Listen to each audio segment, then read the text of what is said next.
Well, good morning, Nigeria. Today begins this broadcast with hearts weighed down by grief and questions that seem too heavy to ask, well, let alone even answer. Nigeria, question is, how did a season of cheer and togetherness, that time that families eagerly anticipate all year, become so steeped in tragedy and loss? Just days ago, in Ibadan, a Christmas funfair meant to ignite joy and laughter became a horrifying scene of chaos and death. 35 lives were lost, most of them even children, wide-eyed with excitement at the chance of a simple holiday experience. Parents, worn down by the relentless, harsh economy, sought a cost-effective way to gift their children the joy of the season. Yet, what was supposed to be a cherished memory turned into an unimaginable horror. 35 young lives gone like that in an instant, leaving parents shattered and siblings forever haunted by the absence of those they once held dear. And then, barely days after, a stampede unfolded at the Holy Trinity Catholic Church in Abuja. Families gathered there, not for celebration this time, but for survival. The crowd surged as people struggled for palliatives, items so basic yet so essential that they were willing to risk their safety to secure them. Lives were once again lost, mothers, fathers, children, all swept away in a tide of desperation. What does this say about the state of our nation when even in a house of worship where people go to seek solace and refuge, tragedy finds them instead? And as if those two events weren't heartbreaking enough, yet another calamity struck on the very same day in Okija, Anambra State. At an event organized by the Obi Jackson Foundation, a stampede broke out during the distribution of rice, meant to help families cope with the pressures of the season. 12 people died this time, and over 32 others were injured.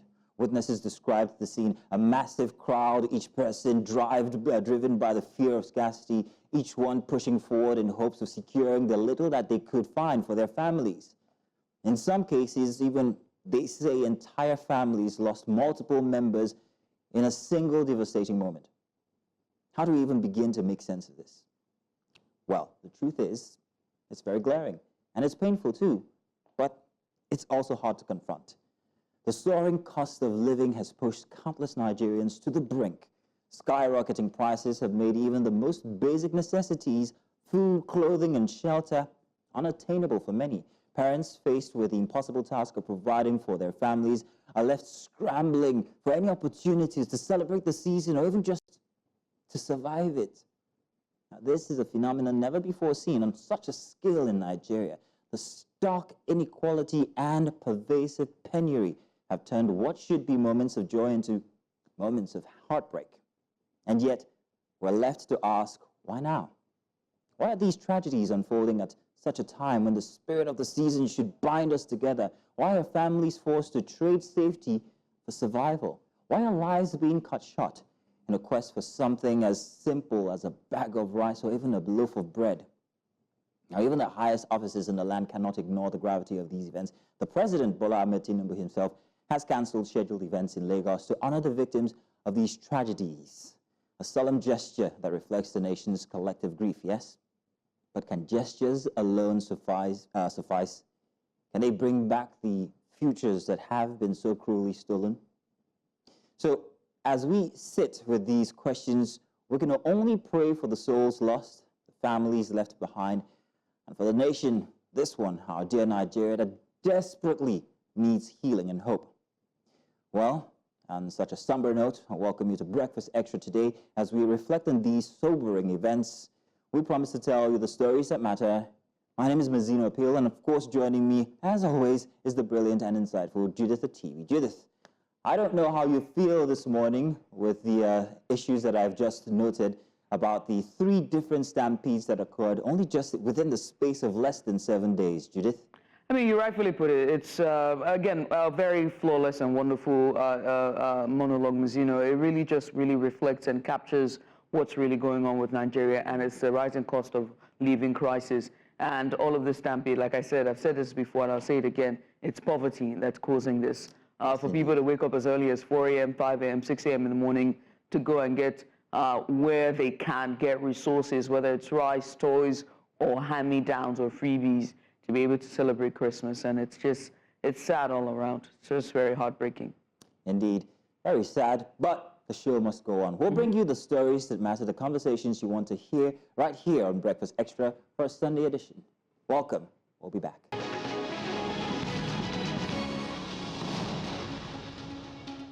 A very good morning to you and welcome to the Sunday edition of Breakfast Extra. As always, we have a lineup of compelling stories and conversations to keep you informed and engaged as we count down to Christmas. It's 2 days or 3 days away, I don't know. But hey, our big story this morning, we're going to be discussing Dele Farotimi's legal battle as the court grants him bail that enforces a media, but it also enforces a media ban while adjoining his case as well. So there's a gag on him. So we will also dive into the Senate's push to strengthen the Naira by banning foreign currency use and analyze the tragic Ibadan Stampede where 35 minors lost their lives as well. And joining us are going to be experts from Hassan Soweto, who is an activist and one of the conveners of Take It Back movement. We also have Mukhtar Mohammed. He is the CEO of Asha Investments. We also have Dr. Eyitayo Folonsho to give critical insights as well. So this gets quite the lineup for you. And also our Weekend Warrior segment is going to be celebrating Nigerian champions from CAF Player of the Year, Ademola Lukman, to Samuel Nwajagu. And also we're going to be celebrating this fine gentleman. And on Wellness Central, we'll also tackle male fertility with Dr. Yusuf Haron. And then we'll switch gears and go on to Focus Africa, where we explore ECOWAS's historic steps for military states. And later, we'll reflect on how inflation is reshaping holiday traditions and perspectives. So quite the packed show. Yes, and we're glad to have you with us, also as myself, Judith, and Mazino up here. But first, let's also talk about our Weekend Warrior, okay?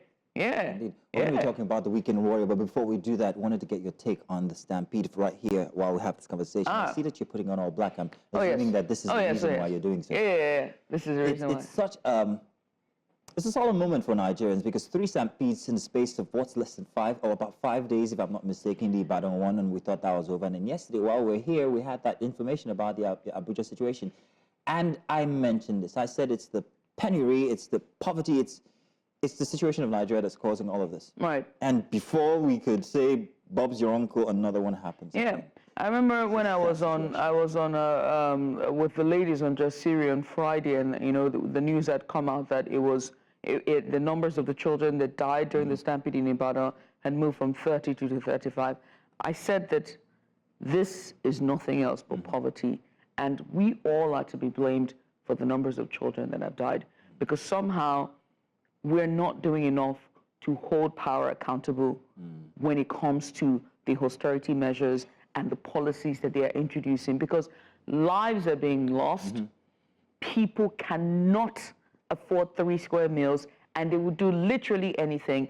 And even if it means queuing up, and the rush, the desperation, as you know, I need you to, the desperation to send your children, okay, so much so that, and again, shout out to everyone who's trying to, put up charity efforts at this time, because even their goodwill is melting down into chaos and tragedy. Yes.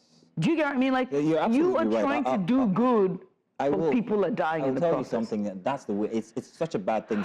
I'm trying to help, and then it's turning out this way. Yeah. It's so sad, 1. 2, however, most of the responsibility, I would say, is not exactly on the situation that we face in Nigeria. I'll give you an understanding of what I mean in a minute. I'm talking about the people who actually are considering putting together these kinds of events. Are you thinking about the potential of something going wrong? What are the avenues you've put for perhaps maybe escape when it comes to fire or a stampede? Yes. How big are the entrances or exits? And as a parent, are you considering all of these things? Is it okay to sacrifice your safety for survival? At the end of the day, it's the same thing, and it's a very hard decision to make.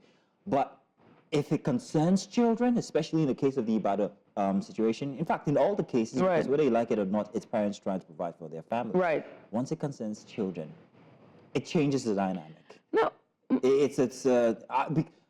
Having a kid and thinking of this kind of thing happening can be so heartbreaking.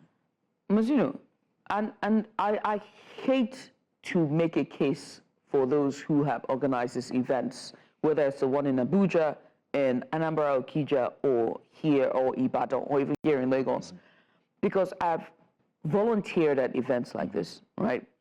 And honestly, these are people who are doing this out of pocket. And so they are always asking for volunteers because they cannot afford, you're providing aid, you can't afford to have health safety experts to come in as well. You can't afford to have fire. Not like, you know what I mean is volunteers as well. Yeah, so you can reach out to them to volunteer as well. But Mazino, how many times sitting down here have we picked up the call and be like, this is what's going on, would like to extend an invitation for you to come in, and you get closed doors. You get closed doors. They are even hostile to you. They're not saying a word to you. And they'll be like, oh, no, we'll get back to you. Let me speak to my Oga. The red taping and the bureaucracy that goes into getting these guys to come in, to do this, to donate ambulances, to be there. So I imagine that it's the same thing when it comes to these kinds of situations or occasions, events rather. I understand that, but I would rather not put anybody at risk of losing their lives than go on with an event that I know could devolve into chaos. So if I don't have a health and safety or proper structure or facility, I'd rather not, because one life, even if it's one life lost in such a situation, is too valuable to consider even putting up such an event. It's too valuable. Nobody goes into this hoping that somebody dies. Nobody goes into this. The potential. Yeah, the potential. Wait. Present. The Oni's ex-wife, right? Naomi. I cannot say her last name correctly, so I don't want to butcher it. The prophetess. She's been doing philanthropic work for a very long time, long before she married the Oni and then divorced him. And that funfair is a funfair that have happened. That was a third edition. And you and I have said it here, that this Christmas feels like a Christmas like no other. This year has been like that. The influx of IJGBs, I have never seen it. It's been unprecedented. The traffic has been unprecedented. Post-pandemic, I have never seen this level of traffic in Lagos. I ain't even going to play with you. I've never seen it. The crowd that we're seeing at this charity event is also unprecedented. We have never seen this. They catered for 5,000 people. They got 7,500, and that's just eyeballing the numbers. It could have been more. Same goes for these other events. People are hungry. No, it's not the same with the other events. And desperation can even cause you. I know. It's not the same with the other events because you had an instance to go with. If that happened already, then you're putting up such a thing again. Then you should consider that this might happen and have these safety infrastructure in place. But that didn't happen in Abuja. That didn't happen in Okija. But you know, we're still going to talk plenty about this because we have a conversation all lined up for you. So tell you what, let's put a little sparkle in the morning because it's been really dreary since we heard that very somber information. And the videos on social media, my God. But let's try and resuscitate the energy for a Sunday morning despite what's happening in Ibadan, Abuja, and Okija. Let's talk about our weekend warriors. And note, I put an S at the back of warrior because it's not too often we come across individuals whose achievements not only shine brightly but also illuminate the spirit of a nation. So this week, Nigeria celebrates not one, but two exceptional talents who have brought immense pride and also a sense of renewed hope to our country. See what you need For the first time on Breakfast Extra's history, we honor a joint Weekend Warrior Award, and they could be no worthier recipients than Ademola Lookman and Samuel Nwajagu. Now let's talk about Ademola Lookman, the dynamic footballer whose artistry on the pitch has long thrilled fans around the world, achieved another milestone by ranking 14th in the prestigious Ballon d'Or standings. This recognition places him among the creme de la creme of global football, affirming his status as one of the finest players of his generation. In a world where football talent often comes from established powerhouses, Lookman's rise underscores the brilliance that lies within Nigeria. His Ballon d'Or ranking and also his win is not merely an individual's win, it is a testament to the untapped potential of African football. On the other hand, we're about to celebrate some handsomeness. Samuel Nwajagu has carved his name in history as the first Nigerian to win the Mr. International Legacy competition. Now, his victory in this prestigious global pageant is more than just a personal achievement. It is a moment of triumph for every Nigerian who has ever dared to dream beyond limitations. Now, Samuel's journey represents grace, resilience, and the unyielding pursuit of excellence. With his charm and intelligence and undeniable charisma and his looks, he has shattered stereotypes and rewritten the narrative of Nigerian representation on a global stage. He's quite the looker, I would say. The significance of these wins, or these two wins, cannot be overstated, especially in a week when Nigeria has been grappling with tragic news and national despair. So from the football fields of Europe to the glamorous stages of Mr. International, Lukman and Nwajagu have shown the world a different side of Nigeria, a nation of talent, resilience, and boundless possibilities. They are a beacon of light, cutting through the shadows of hardship, reminding us that hope still thrives in the hearts of our people. Those pictures, very interesting ones of Nwajagu there. I dare say that Judith actually wanted a different set of pictures that could not be Please don't do this Sunday to me. morning, No. But Demola Lukman, however, the journey to global recognition has been anything but smooth.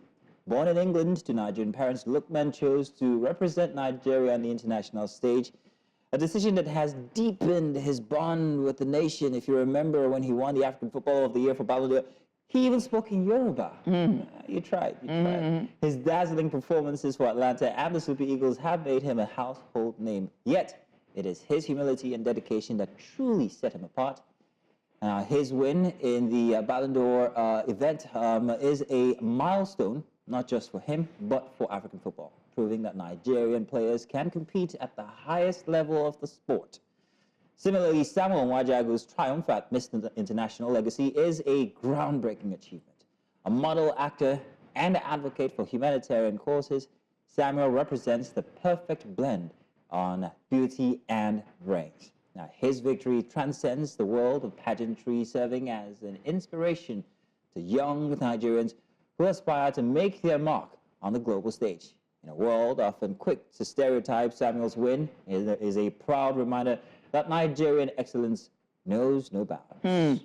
Now, these two men have brought joy to millions of Nigerians, uniting us in celebration at a time when unity is most needed. They have become symbols of what is possible when passion meets purpose, and their stories inspire us to dream bigger and aim higher. So Ademola and Samuel have not only excelled in their respective fields, but have also carried the hopes and dreams of a nation on their shoulders. Their victories come as a timely reminder of the richness of Nigerian talent and the country where challenges are abound. Ademola Lukman and Samuel Nwajagu have given us reasons to smile, to be proud, and to believe once more in the greatness of our people. So once again today we honor Ademola Lukman and Samuel Nwajagu not just as winners but as trailblazers and also ambassadors of hope. We celebrate them for their dedication, their excellence, and the pride that they bring to the green, white, green flag of Nigeria. Oh, this green, white, green Yes, boys. Indeed. They're not just our dual weekend warriors. They're a testament to the resilience and brilliance of all Nigerians across the world. Congratulations to these shining stars. Thank you very much. Continue to May their light continue to inspire generations to come. Those green, white, green boys, you guys make us proud, but at the same time, too coveted for my liking. Yeah. I know which one you're picking. We all know which one you're picking. Oh, I like all of them. I know what you're talking about. I like them all. But they're young, you know, they're young. Oh, there we go. Yeah. Thank you, producers. This is Judith's pick. It is too early in the morning. She has been all about this fine look at that. addedness Look at this height. Look at that. Oh. If only we could, producers, could we please screenshot the WhatsApp group and share so we can have conversations from yesterday? Yeah, well, you're not going to only indict me, right? So you might want to start. Yeah, including all of you in the group who were drooling. That is one. All of you in the group who were drooling. That is one piece of including Matthew, by the way, who was also drooling. I'm sorry. That is a good-looking man. Well, Samuel, congratulations to you. I'd like to have a one-on-one with you. Oh, boy. Later on. I'll tell you something. While we're here, very cherry about this information about the CAF win for Lukman.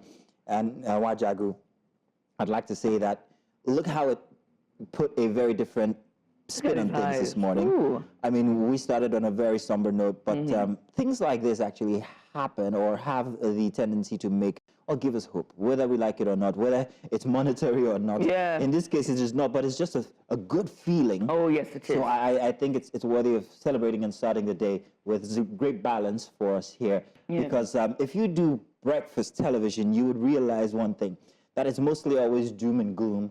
So we try to highlight the small little opportunities that get to celebrate us and give us some positive. And I'm all about positivity for 2025. Well, that's a mantra to live by. Me, I always choose violence every day. You're watching Breakfast Extra here on New Central Television. We're going to short break. When we come back, we get started with our big story, the gag on Dele Farotimi's and his legal battle, as bill has been granted, and there's now immediate ban enforcement. We'll talk all about this after the break. Stay with us.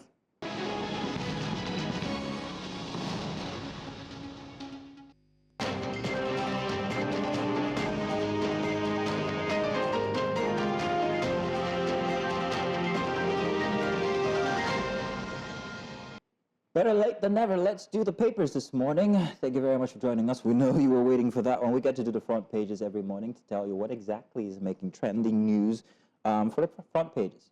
And this morning, I bet we're starting with the Sunday Tribune is what we're starting with. And just as our prologue told, hunger in the land, how food sharing claimed 57 lives. I was wrong, Judith, in 4 days. 22 killed in latest stampede in Abuja and Anambra. Tinubu cancels event to honor victims. IG warns against unorganized funfairs, palliatives, distribution. I think, yes, there should be regulation. You need everything in place before going into these kinds of, no matter how philanthropic events. Customs seized petrol tanker from smugglers, sells contents at 630 naira per litre. In Ibadan, Judith, I mean, this is comedy at its finest, if you ask me. As in, you know what? Let's help the people. Let's sell it less. But however, yes, it's been seized. It's okay. Ahead of 2027 elections, 78 political associations seek INEC not to become parties. And OOU mourns as 3 students die in auto crash. We're rearranging resources to reposition education sector, says Makinde. And finally, Yuletide, despite hardship, high prices of commodities, we will celebrate, say Nigerians. Say Nigerians indeed. Let's move on to our next paper for today, and this time it's the Sunday Punch. There we go, packing a punch as usual. Tinubu cancels engagement, says 39 killed in Anambra Abuja food stampedes. IG orders probe. Peter Obi blames systemic failure. That story is on page 3. At the bottom, at the top there, marketers in suspense as NNPCL, Dangote Refinery, lower petrol price. That story is on page 3 as well. That's the reason. The queues at the fueling stations, specific fueling stations, in fact, I dare say NNPCL fueling stations. And I was wondering if there was a scarcity. I just realized now it's the They're buying cheaper. Price. Yeah. Dangote took out 50 kobo from what they were selling to marketers. It used to be 900 and then went to 800. They were all excellent. We were reading our sentence to death. Osun boy convicted of foul theft. That story. No, not you. I know what you're thinking. It's foul. There we go. He stole foul. Bird. Yeah. That story is on page 22. You can find the story there. $1 billion arrears overheads delay new envoys appointments. That story is on page 5. Christmas. Fear spreads among northern churches over fresh bomb attacks. That story is on page 4. Families cry out as Abuja DSS arrest lovers in Osun. That story is on page 6. Local government. No, you got to give us more information than that. That's the bit we enjoy. Sorry, go on. The fact that an Abuja DSS goes all the way to arrest the lovers in Osun. You will surmount mountains. You'll go through valleys. Just to enforce the law. I love that for that. Local government LHSG hospitals operate without dialysis machines as 5.6 billion naira. Rhino Center suffers. That story is on page 16 and 17. Sad tales of pregnant teens shot up by parents rejected by kinsmen. That story is on page 24. And page 23, the last headline for the Sunday Punch. Over 25 million phones stolen in 1 year. And that's from the federal government there. All that you can find on the Sunday Punch. 25 million phones. Wow. That's a lot. Sunday Independent is next. We've got this as the first big headline. Tinubu's 47 trillion naira 2025 budget unsettles experts. Laments budget of loans are more loans and more loans. Say high debt servicing will lead to more suffering, and also insists systemic corruption will kill budget gains. At the very top for the Sunday Independent, Tinubu gives Defense Ministry Armed Forces 2025 to end banditry, and FG commissions tractors, harvesters to boost the Greek mechanization. On page 4, that's a good read for me, who's interested in agriculture. My uncle, Wike's purported revocation of Buhari, Abbas, Akume, others, the C of O Nollywood script, says Timmy Frank. My uncle don't play. He doesn't. No, he doesn't play. I don't think that you know. And Nigeria denies plotting to destabilize government of Niger Republic. And Edo LG chairman deputies remain suspended, says panel. At the bottom here and on page 3, you'll find after seeing peaceful elections in Ghana, Nigerians seek new INEC. Blame Mahmoud Yakubu for consistent failure of electoral body. Want reforms to address gray areas of electoral exercises. And finally, food stampede skill 10 in Abuja, 17 in Anambra. Tinubu Council's official engagement mourns victims. IGP warns against unorganized food distribution funfairs. We'll move away from the Sunday Independent to our next paper, which... there we go. So no more papers have we've been informed. Unfortunately, that's going to be our last paper for today. Our Sunday Independent. Let's go on a short break. When we come back, it's time for us to bring us that big report, or rather big story I told you about. It's about the popular Dele Farotimi's case, as bail has now been paid. The case has been adjourned, and there's a media ban. He's been gagged. We'll find out more after the break. Stay with us.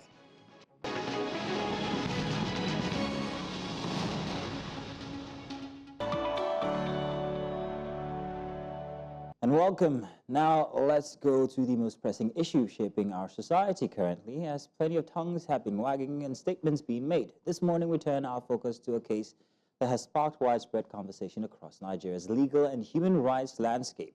The ongoing legal battle of lawyer, activist, and public commentator Dele Farotimi. Now, Farotimi, known for his vocal criticism of corruption and judicial malpractice, finds himself at the heart of a legal storm after allegations of defamation brought against him by legal heavyweight Afe Babalola. Earlier this week, or last week, a court granted Farotimi bail to the tune of 30 million naira, but imposed a controversial condition barring him from speaking publicly on the matter. While these developments ensure his temporary freedom, it raises important questions about freedom of expression, judicial fairness, and the role of influential figures in shaping our legal system. To many observers, this case resonates deeply with the state of justice in Nigeria today. And joining us now to shed light on this case and its broader implications is Hassan Soweto. He's a spokesperson for the Youth Rights Campaign and is also a staunch advocate for human rights and social justice. Soweto has been very vocal critic of the perceived injustice in Nigeria's judicial system. And also joining us is none other than Kabir Akingbolu. He is a lawyer, a legal practitioner, and also human rights advocate as well. Gentlemen, thank you so much for joining us. It's a pleasure for having us. Thank you, thank you. Welcome. I mean, it's been quite an ordeal and quite a publicized case. So let me start with you, Soweto, and get your reaction on the conditions of bail that's now been imposed on Dele Farotimi, particularly the media ban.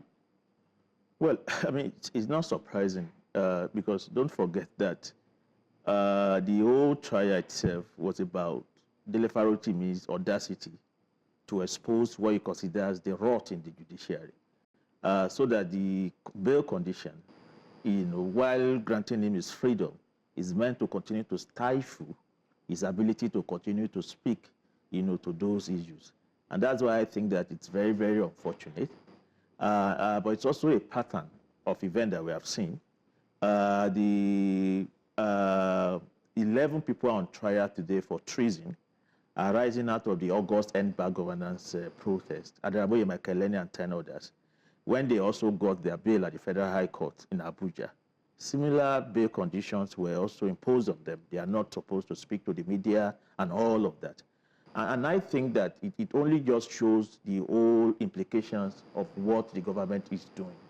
The idea is that the right to freedom of speech, the right to freedom of challenging the system is under severe assault in this country. What we are facing is actually a strategic assault against all of the civil liberties that underpins civil rule in Nigeria. They don't want Nigerians to be able to speak. They don't want us to be able to organize. And we must say no to all of this. And I think that the legal team of Dele Farotimi must find every means, after securing his freedom, to see how they can evacuate some of these very, very terrible conditions, because it doesn't speak well. Let me come to you, Mr. Kabir. What do you are a member of the esteemed institution, or what do you make of that ban, that media ban, Well, and also just the follow-up to him paying that? Well, we have to look at it from different angles. You know, when you talk about rule of law presupposes that no man should be above the law. Everybody must be equal before the law, and the same law cannot or should not apply to the same set of people differently. You understand?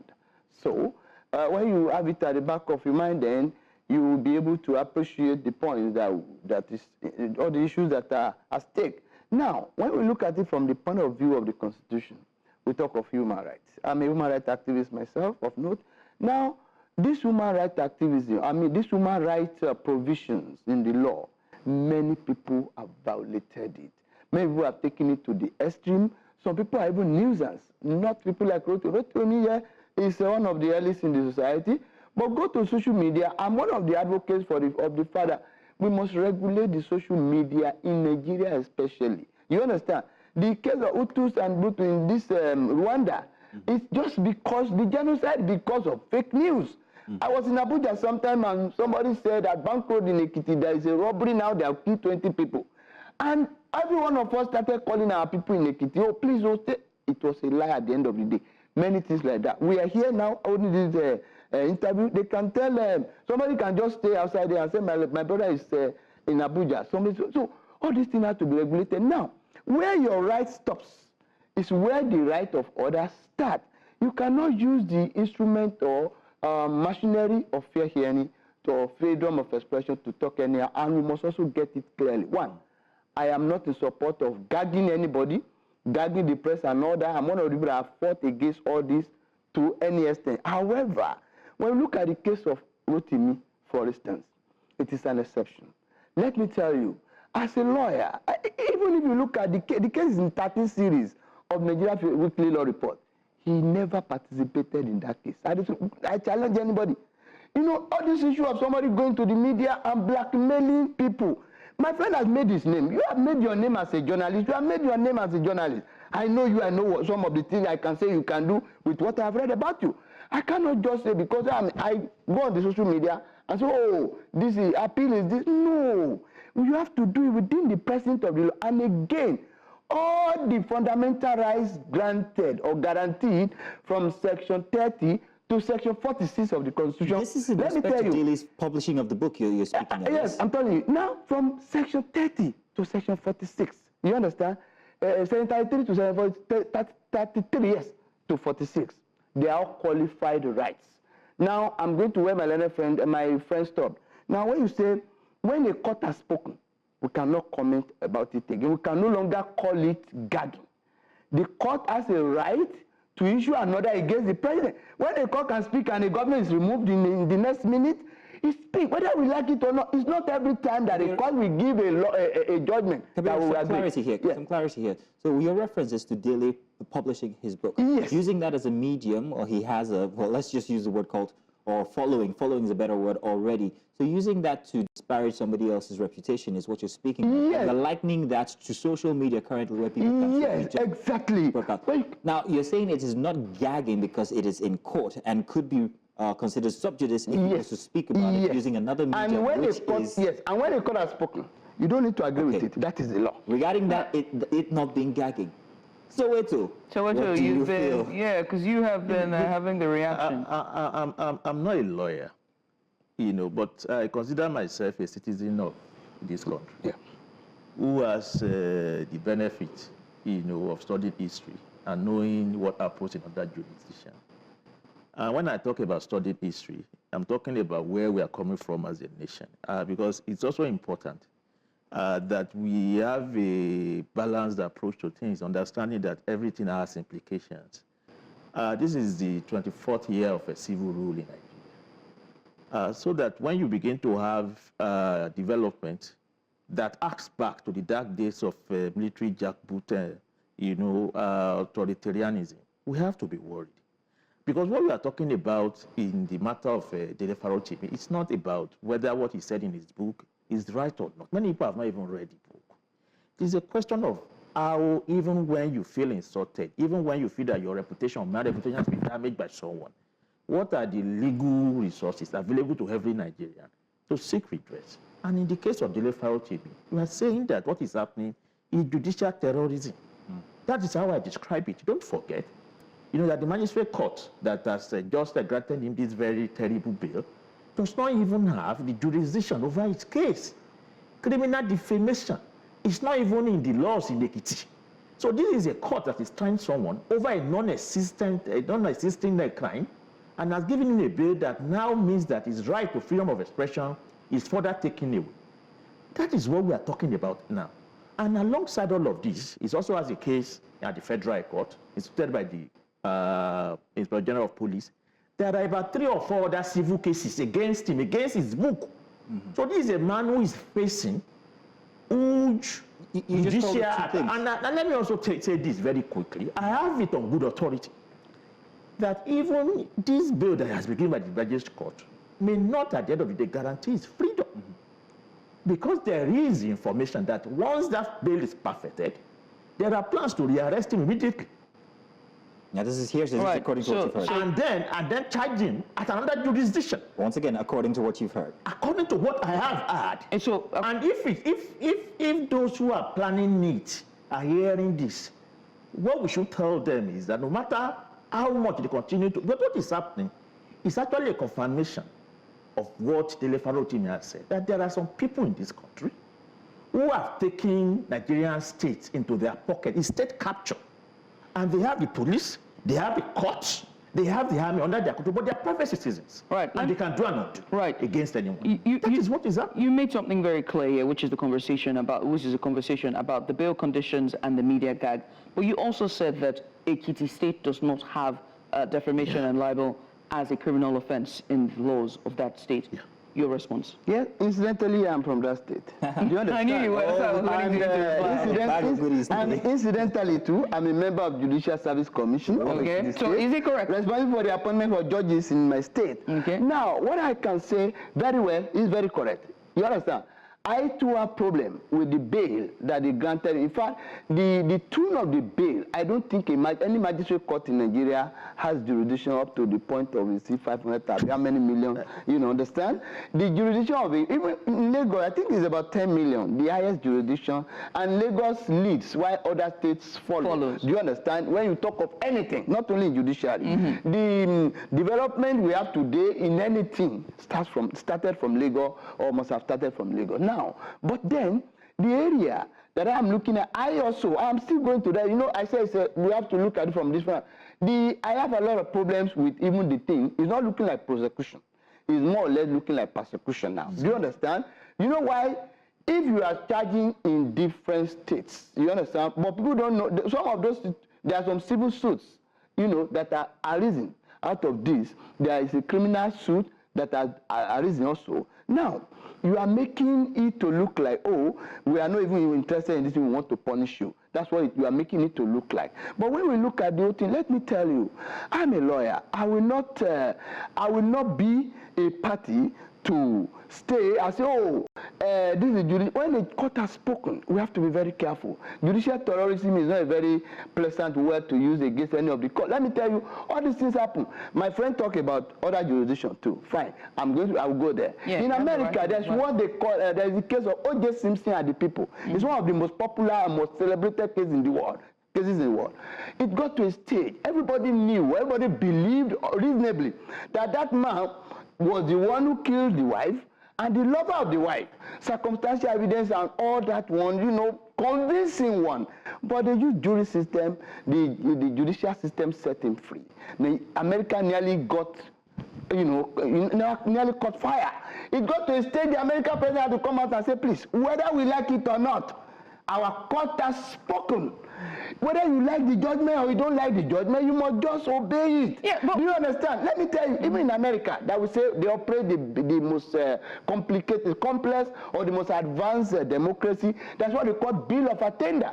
Bill of Attainder is a law that will be made only to guide only you that, oh, Kabiru Akinbolu must not speak in public again, or he must not go to school again. The law will not guide anybody.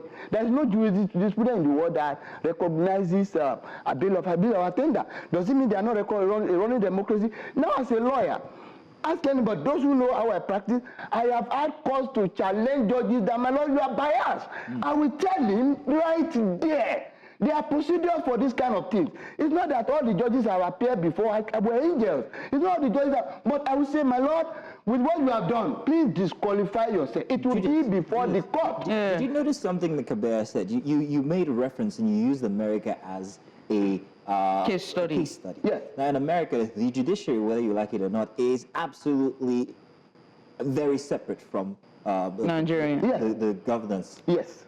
If the president says something, it's totally not influenced. It doesn't influence the judiciary. Yes. And vice versa. Very well. In Nigeria, can the same be said? It cannot be said. My brother, it cannot be said. You know what? We are, to me, I have agreed, you know, with myself. I have argued it within myself, and I have convinced myself, and I believe nobody can convince me otherwise, that we are in a democracy. We are not in democracy, we are in civil rule. The only difference between this government or what we are running from 1999, 25 years till now, is that nobody ruling us is wearing uniform. All the paraphernalia of all the structures of democracy are not there. All the ideas of democracy are not there. The equality of what we call rule of law encompasses three things: equality before the law, supremacy of the constitution, impartiality of the thing. Now, all they are not there. Just like he has said, some people are higher than the law. That is the truth. So, but then we must not further, you know, destroy that institution. Let us tell them some of the things that were done, but when they have spoken, we have to keep quiet until the last court has spoken. Because the deliberate team is not the first one to raise this allegation. In the case of Ibori, there's one guy, Odiri. Odiri is a lawyer. The matter, I think, was reported in part 1300 or part 1100 of the Nigeria Law. He said the Supreme Court have collected money, they have collected so this and that. They say, oh yeah, come and prove. Because when you are raising this allegation, it takes a lot. You must be able to say the account number, the name of their bank, the day they paid the money, the amount they paid, who brought the money, and so on and so forth. If you cannot say the delivery to me, we have it very, very tough. Let me quote you here, right? Because another conversation we need to have, as you reeled out the three principles when it comes to a democracy, is the rule of law. Yes. Nobody is everyone, equality before the law, yes, and the independence of the judiciary. Yes. I must also talk about the media, which is the fourth estate, which yes, is very responsible, which is very instrumental and crucial to our system. Yes. With a media ban on Dele Farotimi, what do you think is the reasoning behind that ruling? Well, you see, when I can, as a private citizen, like my brother is too, he can sue me that, oh, you said something that is against my person, and I'm challenging it in court. He can sue me. If he has sued me before the court, the first step the court should do, you have alleged that, oh, he has defamed you. The first thing the court will do is, if he makes a prayer again, that I should stop any further publication about that aspect of his reputation, the court will grant the order, pending the time they will listen to the case, so that the name will not damage further. It's not that they have given a verdict, it's an interim order. Do you understand? In the case of Mr. Falana against VDM, in the case of Falani against VDM, the court granted it. That for now, he should not issue any statement that is defamatory of these people until the court has determined it. That is so in every jurisdiction. So I mean, I'm not learned in this situation. Yes. I don't know. If Dele Farotimi were to have an issue now, is out, and God forbid anything happens to him, if he's out moving about, something happens, he's abducted, or anything happens, whether it's safety or bodily harm, he cannot speak to the press? No, why not? That's another issue. Do you understand? And like my friend has just said, that they are planning. I have not heard of that rumor, but it's not impossible, and the possibility is even like 99%. Why? Because there is already a pending suit or charge against him in another court. So these are the things. And again, the press you mentioned, my sister, the press is a very sad story. We are enjoying this civil route today because of press, because of the sacrifices the press has made. But the day allow the press to function in Nigeria. Yeah, just a second, because we're pressed for time. So wait till your final remarks, because we're going to react here. I have a little disagreement. I'm not a lawyer again, let me state. All right. But I know, not final, you will continue. But you will continue, yeah. Go ahead. but I know that normally, in the normal judicial process, everybody who is before a court has no right to speak of that case before the court. That is already there in the judicial processes. This ban is completely different. The ban on delivery, the ban on the urban governance activists from August is completely different. It's to completely make them incapable of even speaking about issues surrounding how they have been treated in the course of the case. It means that delivery now cannot speak about how he was abducted in Lagos State. No, he can. He can. That is the meaning of this. No. Don't forget that Khalid Aminu in Kaduna, who after he was released by DSS, and then went on Twitter to speak about how he was tortured, is now being sued by the DSS for speaking about it. Adaramoye Makeleni and the 10 others have equally been restrained from speaking to the media. So this ban, because what we are talking about is that Is it stifling of dissent? It's a stifling of even talking about what you have experienced. Because normally, judicial processes already makes it clear to anybody before a court that you cannot speak on that case, but it's still pending before a court. And the electoral team is a lawyer. It's not going to violate that, even without, this new ban. This ban is completely different. This ban is to make it impossible for him to speak about how he has been treated, how he was abducted. And that's why we must oppose it. Talking about treatment, I'm hoping that I can continue. Because they didn't say very clearly as to what you could say. They say you must not speak to the media. That's what. Do you want to compare this to any other high-profile case that currently is on ground? For instance, the Yahya Bello case and how he's been treated in comparison to how Delifa. Yahya Bello is not on trial, is he? He's on trial. He's not on trial. Is that a trial? He means trial. that euphemistically. He's in charge. That's not a trial. What he means is the guy is enjoying himself. That's not a trial. That's not how they were taken to court. Delifa was handcuffed. I'm glad you're saying this, right? Because I have to ask you, Kabir, right? Yeah. You made a statement. You said that the 30 million naira bill is at this point points it's beyond the jurisdiction of the magistrate court. And so now with this case of him being handcuffed, what's your reaction to that scene of him being handcuffed? You like it's a common criminal. You see, let me tell you, the issue of handcuff or no handcuff, you understand, is at the discretion of the arresting officer, which nobody can, can punish the officer for. It is a discretion given to him, and under the law, exercise of discretion. In fact, if you come to court and say, for instance, you have to file something within 7 days in court, for instance, you couldn't file within 7 days. You have now brought application for extension of time. You give reasons. He may come and they grant him, and they may not grant me. It's exercise of judicial discretion. And you cannot use it. The law is that you can't use one case to determine the other one because the facts may be different. Now, let me tell you, as a police officer, if nobody has the right to beat you if they are arresting you, or to even manhandle you, you are under arrest, you follow him. But in Nigeria, what do you see? That is the case. When you do otherwise, except you can prove, then there won't be. But when you are handcuffed, except you resist arrest. And I don't want to think that the level to me, be who he is, or be who I know he is, could not have said, don't arrest me. And he couldn't have even protested. But it might be, we want to disgrace him. You understand? These are the things. But there's no rule of law in Nigeria. We must get it very clear. There is no rule of law anywhere in Nigeria in whatever form. That is the truth of the matter. And it's getting worse by the day. As at May 2015, the damages against Nigeria police is over 28 billion naira for violation of people's human rights. I have not followed what it is today. It's in the this world. You will know what I'm talking about. Since that time, it will have tripled. You understand? They are not even paying. You even get judgment against, like the Abbas of the other time. I started fighting Abbas for human rights violations in 2014. I got judgment of 48 million naira against him for my client.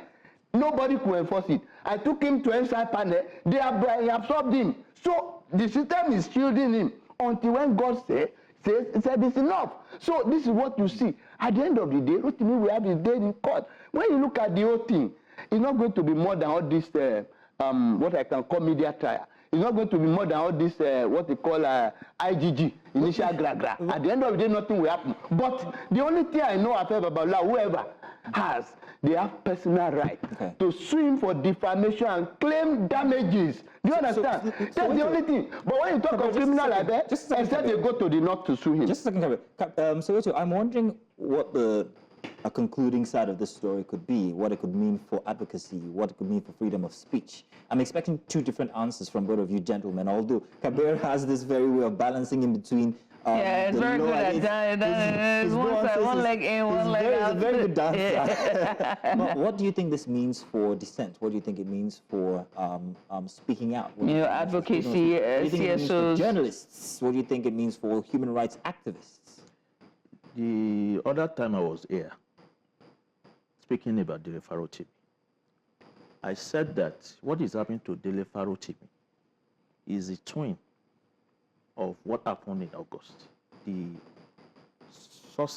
way the Nigerian government was able to convert the right to freedom of protest, convert it to treason, to something treasonable. That has been done successfully now. It means that anybody who wants to organize and protest in this country now has to be prepared to stand trial for treason. What they want to do through Dele Farotimi is also to make freedom of speech under any something that can end you platform criminal trial. Because it's a different thing entirely. If I say something to you that damages your reputation, all you can do to me is to sue me. It's a different thing entirely. But if you can commit me to prison, then it's a different, that's a different ball game. And that would have a riveting implication on everyone, not just those of us who are fighting. But even journalists are likely going to have their right to be able to speak truth to power, to be able to say certain things, because there's a question of what are our roles in society. I'm an activist, so it means that when I see something, I say it. A journalist also has the same obligation, because you are seeking the truth. What they are saying now is that whether what you are saying is true or not, when you say something that affects somebody in society who is highly placed or who is a government official, then you can be tried. Not that you can be sued, but you can be tried and you can be committed to prison. And that means ultimately, because these are the twin pillars of civil rule: freedom of expression, the right to organize and challenge authorities and the status quo. So I apologize, but we have run out of time, and I want his response to that. Well, shortly, just like he said, that when they grant the pay conditions and that not to speak to the press, it does not mean that he cannot talk about how they have tortured him. He can always say that the DSS that sued that person, they are wrong. He will get his day in court and he will get the damages against them. The implication is this: it will have serious impact on the freedom of the people, in the sense that, especially the press, they may be afraid to report one or two things. Unfortunately, the military has so killed the morale of the pressmen that they can no longer function the way they used to be when there was terror, when there was news magazine, when there was this and that and all. So it is not a good thing for them. People must be able to speak, their mind. They must be able to challenge the government. In fact, during that protest of this thing, I did so many articles in at least 3 or 4 national newspapers and the rest of them, that the right to protest against bad government is a constitutional right. So nobody can say don't talk. But the problem we have is only one thing. That is still underlying. It's calling the fact that we are not in democracy. You know why? Yeah, you know why? Most of our laws, they are cake. They were imposed on us by the colonial masters. Some of the criminal information is one of them. They are the provisions of the law made for the purpose of guiding the interests of the colonial masters, which we have not been able to remove from our law. This is just the truth of the matter. But in a sane society, I think people should be free to express their mind. In a sane society like ours, when you see a case like Delivery to me and a 30 million naira bill posted and a media ban, it begs to ask the question whether or not there's a set precedence for the future of dissent, for the future of opposition, and for the future of speaking truth to power. Kabir, you have no, again, in fact, in the case of, I think Bello and the state, the Supreme Court said, bail is not aimed at freeing the accused person, but it is aimed at making him to be able to answer his, the cases against him. When you give him bail, there is a case where the Court of Appeal said, giving bail to somebody by the right hand and removing him from the left hand is not justified. And one of the instances is when you make the conditions to be too stringent. I addressed a public something somewhere in Ministry of Justice. As I say, I addressed the lawyers. I said, come, the Commissioner of Justice was there. When you give me a bail, I'm an Hausa man from Sokoto, I've been charged from stealing in Lagos. You said a chief must be one of the surety. I must get through surety, and one must be related by blood. Will I bring my brother from Sokoto to come and stand surety for me? It doesn't make sense. And this is what we get from our court. They will say, oh, somebody must be a chief. In the case of one person that defamed, criminal libel too in Ilorin, one traditionalist that defames from afar and the left, they say one of the sureties must be related by blood. This man is not from Ilorin, he's not from Kwara State. They say one must be a chief. Which chief will come and stand for somebody who has been charged with criminality? And our court continue to make this, it is not good. Bail conditions should be very simple and not too stringent. So, Rito, you have your final say, final floor. Well, I mean, away from the law and everything, what we are talking about is a society that is clearly going backwards. Under President Bola Ahmed Tinubu, we have seen reversals in every sphere of our life. We are talking about democratic right now, but what about even the right to life? You know, yesterday we witnessed the death of, tens of Nigerian people, hungry Nigerians. And right now, we are also talking about how the whole quality of life itself has gone down because of the anti-poor policies of this government. So at the end of the day, the whole implication of the Farotimi trial is actually to make it impossible for Nigerians to be able to challenge those who are ruining our lives. And I think that at some point, we'd all have to stand up and say enough is enough. Whether you commit all of us to prison or not does not matter. We are going to fight. Nigerian people must rise up. We must not allow all of this to hold us down. I think that what we have today, which we call civil rule, is actually just a smoke screen for the capitalist exploitation of the Nigerian people. I think we need a revolution in this country that changes the character of governance, that puts in place a socialist government that can ensure that the resources of this country is made, to be utilized for the benefit of all. Where Nigerians are okay, where we have freedom, where we have right to education, all of that, it means that there will be very little, in terms of crisis that will now lead to this erosion of democratic right that we're talking about. So for me, that is the way forward. Nigerian people must rise up and fight. Now, I'd like to note that these are the opinions of Hassan Soweto, right here from our studios on Breakfast Extra. I want to say thank you very much, Hassan and Kabir, for coming and having this very robust conversation about the Dele Farotimi case and the, in-quote, gag that seems to have been placed on him. Thank you very much, gentlemen. Gentlemen, thank you. Thank you. Stay tuned. We have more conversations coming your way right here on Breakfast Extra. I know. Yeah, that was that's awesome. a thing, yeah.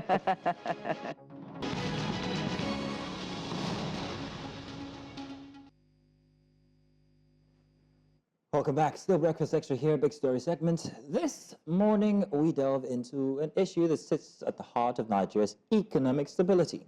The Senate's move to advance a bill banning the use of foreign currency for domestic transactions. Yes, we've heard this before.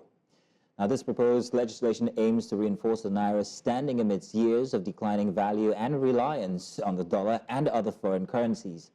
Now, while supporters argue that this measure will curb dollarization and strengthen the Naira, critics have raised concerns about its impact on businesses, trade, and individual freedoms. And so joining us to analyze the implications of this proposed bill is Mukhtar Mohammed. He's a seasoned financial expert and the CEO of Finance with Mukhtar, and is known for his expertise in navigating Nigeria's complex economic landscape.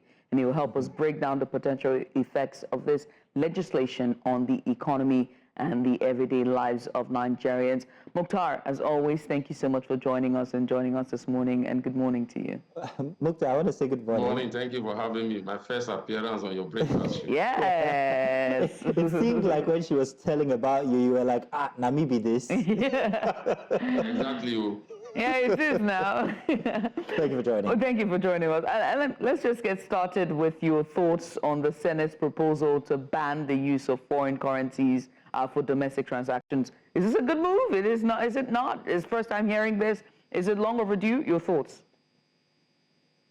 Well, I just think sometimes the Senate just like to say some things and just for us to clap hands for them and say, oh, this is what you are doing. They don't need to make that pronouncement. What's the legal tender in Nigeria? Is the Naira. So anything outside of that is not acceptable. So the system coming, you are banning dollarization or trading in foreign currency. It's not supposed to be an issue that should come up by the legislation. It has to be an issue that's already on ground. The legal tender in Nigeria is the Naira. So if somebody tells me to pay a certain service by the use of the dollar, all I need to do is to go back to them and report them to the security agency, because that's not a legal tender. That's an illegal trade. So the legislator coming up with the legislator is just playing to the gallery, playing to jamboree. Look, like your colleague said during the introduction, this is something that has been there before now. I mean, they've said it over and over. The CBN has made pronouncements that you cannot do any transaction in dollars in Nigeria. They've made all these pronouncements, but they've not backed it up with any action. Today, some embassies still collect money from Nigeria by dollar.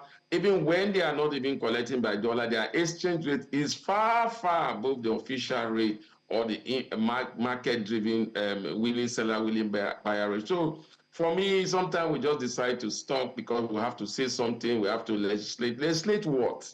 What is the legal tender? The legal tender is the Naira. I don't need the legislation to know that dollar is not supposed to be obtainable yet. You cannot go to America and use Naira to do any transaction. Even when you have your Naira card, you have to convert it to dollar for you to be able to do a transaction. You cannot go even to South Africa and use the Nigerian Naira instead of Iran.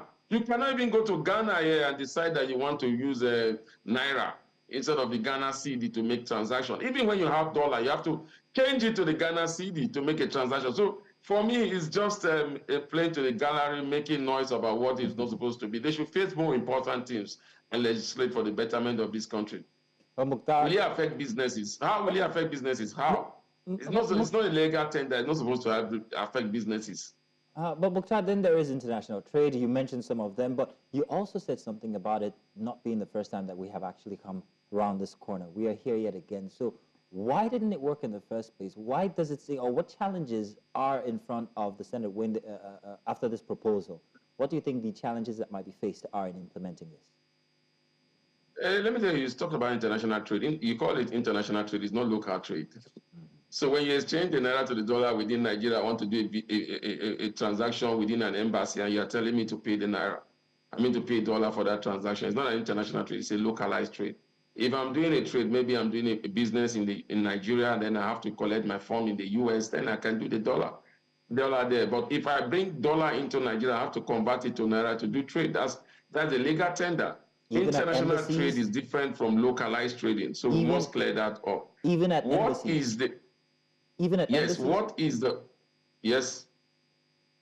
Go ahead. Okay, it's different. Then when you talk about what you just said, what will be the problem or what they will hinder it? Look, there's not any what will hinder it. It's time for them to put their feet on the ground, and I thought there should not be a pronouncement by the legislation, and then backed up with CBN. CBN have made the pronouncement. They are the ones in charge of monetary policy in this country.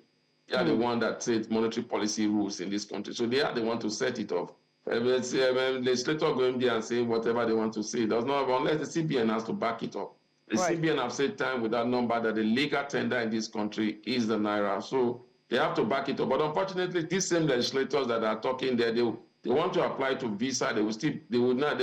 This embassy will still tell them to pay dollars, and they will pay dollars. They will not challenge it. They will not come openly to say, look, we went to this embassy. They told us to pay dollar instead of paying Naira for our visa. They will not say that. So definitely they know what they are doing. Like I say, for me, it's all an exercise in futility. Mukhtar, is it exercise in futility? But Nigeria is a heavily import state. Like, we are heavily invested when it comes to imports. We rely on those imports, and people who do business in the import-export, they deal with the FX, whether it's dollar, whether it's pounds, but not in naira. And critics have argued that it would impact that sector very critically and adversely. Do you agree as well? Well, it has already had the impact. The impact that is driven that sector is because of the exchange rate volatility, which we have been facing, the lack of liquidity in the retail side. When you bring in a goods to Nigeria, if you're a local, if you let me give an example, you are bringing in a car to Nigeria, they will charge you in dollar terms, but you are expected to pay in naira, the exchange rate at that day. So definitely, yes, international trade, where you want to do it, that's why I say it's not localized trade, it's international trade. When you want to do international trade, the legal tender for every international trade globally is the dollar. They've made it like that, even when you go to the United Kingdom. And that's why in every country, they have their reserve in dollars because of international trade. That is there. So, but when you are bringing that goods to the country that you are supposed to sell that good to, even if the price is in dollars, it will be reversed to the local tender of that particular country. Now, why do we have dollars? Again, if you are doing international trade now and you need dollar, that is where it comes to play. That's why we talk about liquidity. Then you must officially ask for it, because you are not doing that transaction in Nigeria. You are doing it outside the shore of this country. So you need FX. And once you do that, you go to the willing buyer, willing seller market, or you go to the parallel market now. The parallel market itself is the greatest challenge we are facing as a nation at this moment, because that is the retail aspect of the autonomous foreign exchange market or the foreign exchange market. There's no liquidity in that space. That's why you have seen the kind of volatility you are seeing in the exchange rate. So we must boost liquidity in that place, so that if I want to do international trade, guess what I'm saying? International trade. I'll go there to get that dollar. But again, remember that even in my international trade, the fact that I am executing it here from Nigeria, I will go with naira for them to give me dollar. I won't go with dollar for them to give me naira. So that's why I'm talking about international trade is different from local trade. Okay. Now, Mukhtar, let's talk about trade here in Nigeria. Let's talk about the black market. Let's talk about the parallel market.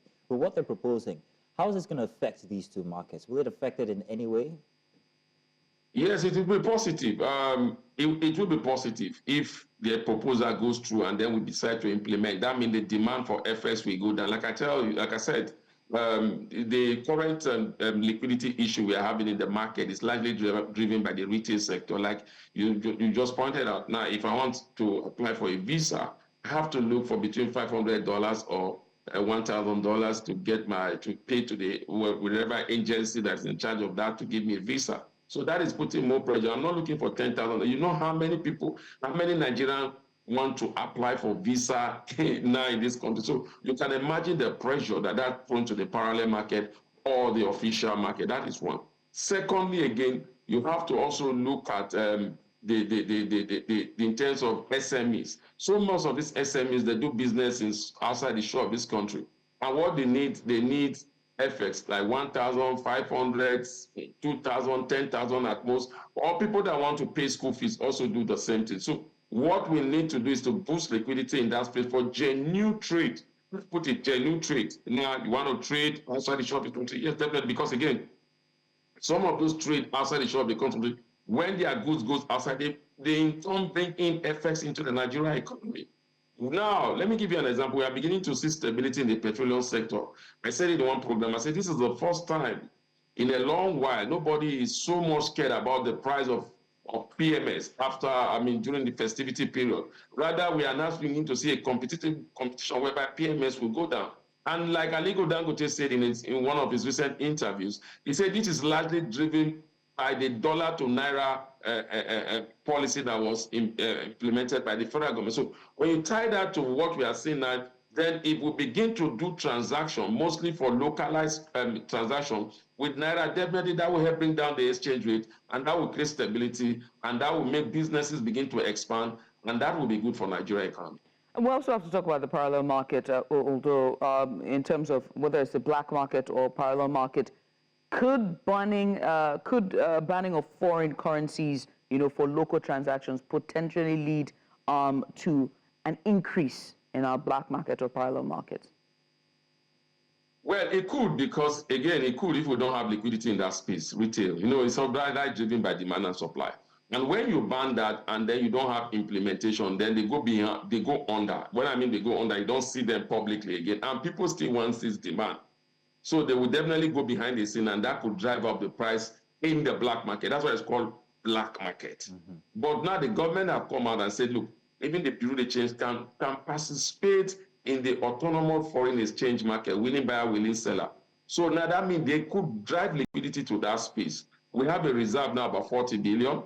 And so once they begin to participate in that electronic driven transaction, definitely we will see the positivity of that. So we won't get to that point whereby because of the policy, because of the lack of implementation or lack of rule of law, they go behind and become a proper black market. Because what we call black market now is not even black market. That's why we've changed it to parallel market. When you talk black market, are people operating behind the scene. You don't really get to know them.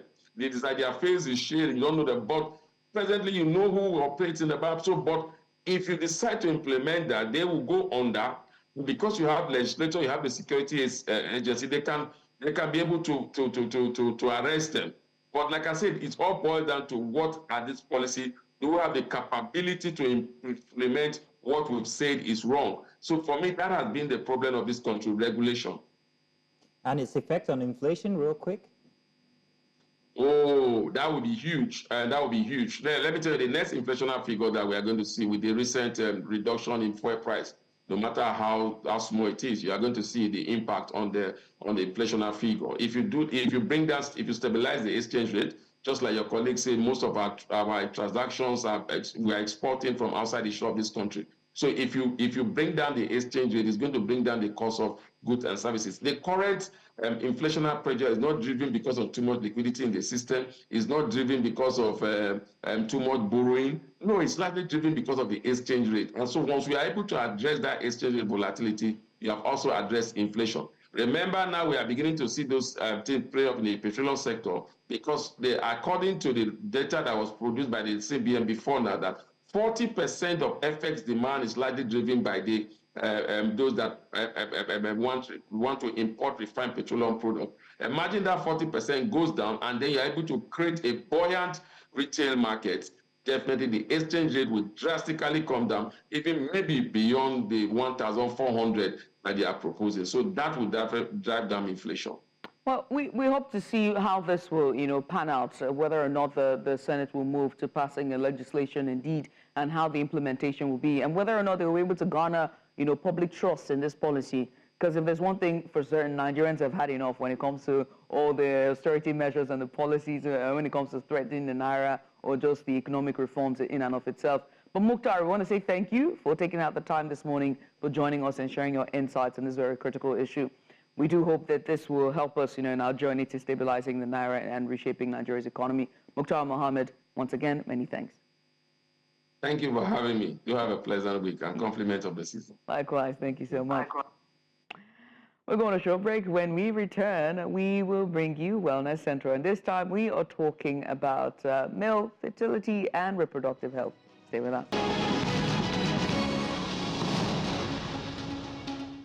And welcome back. It's time for us to get into our Wellness Central, is where we focus on topics that touch on health and well-being, with an emphasis on fostering conversations that matter. And so today we turn our attention to a subject that's often shrouded in stigma and silence, and it's male infertility. While much of the focus on infertility has traditionally been on women, studies reveal that male factors, contribute to about 40 to 50% of all infertility cases globally. Male infertility affects not just the individual, but families, relationships, and societal perceptions.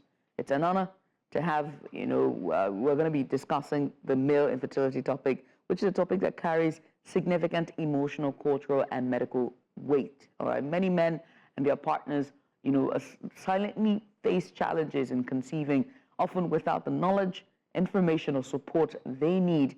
And our work here is to basically discuss, about how better to help them all confront this issue head on.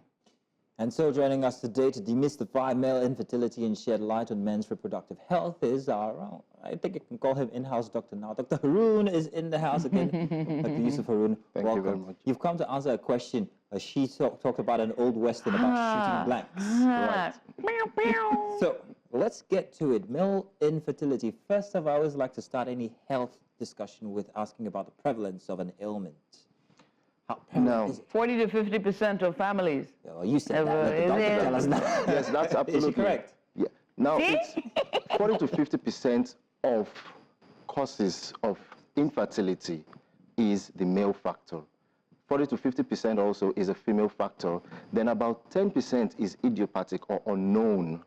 Now, about the prevalence you talked about, it's about 7% of the world population are having this male infertility is boiled down to the male.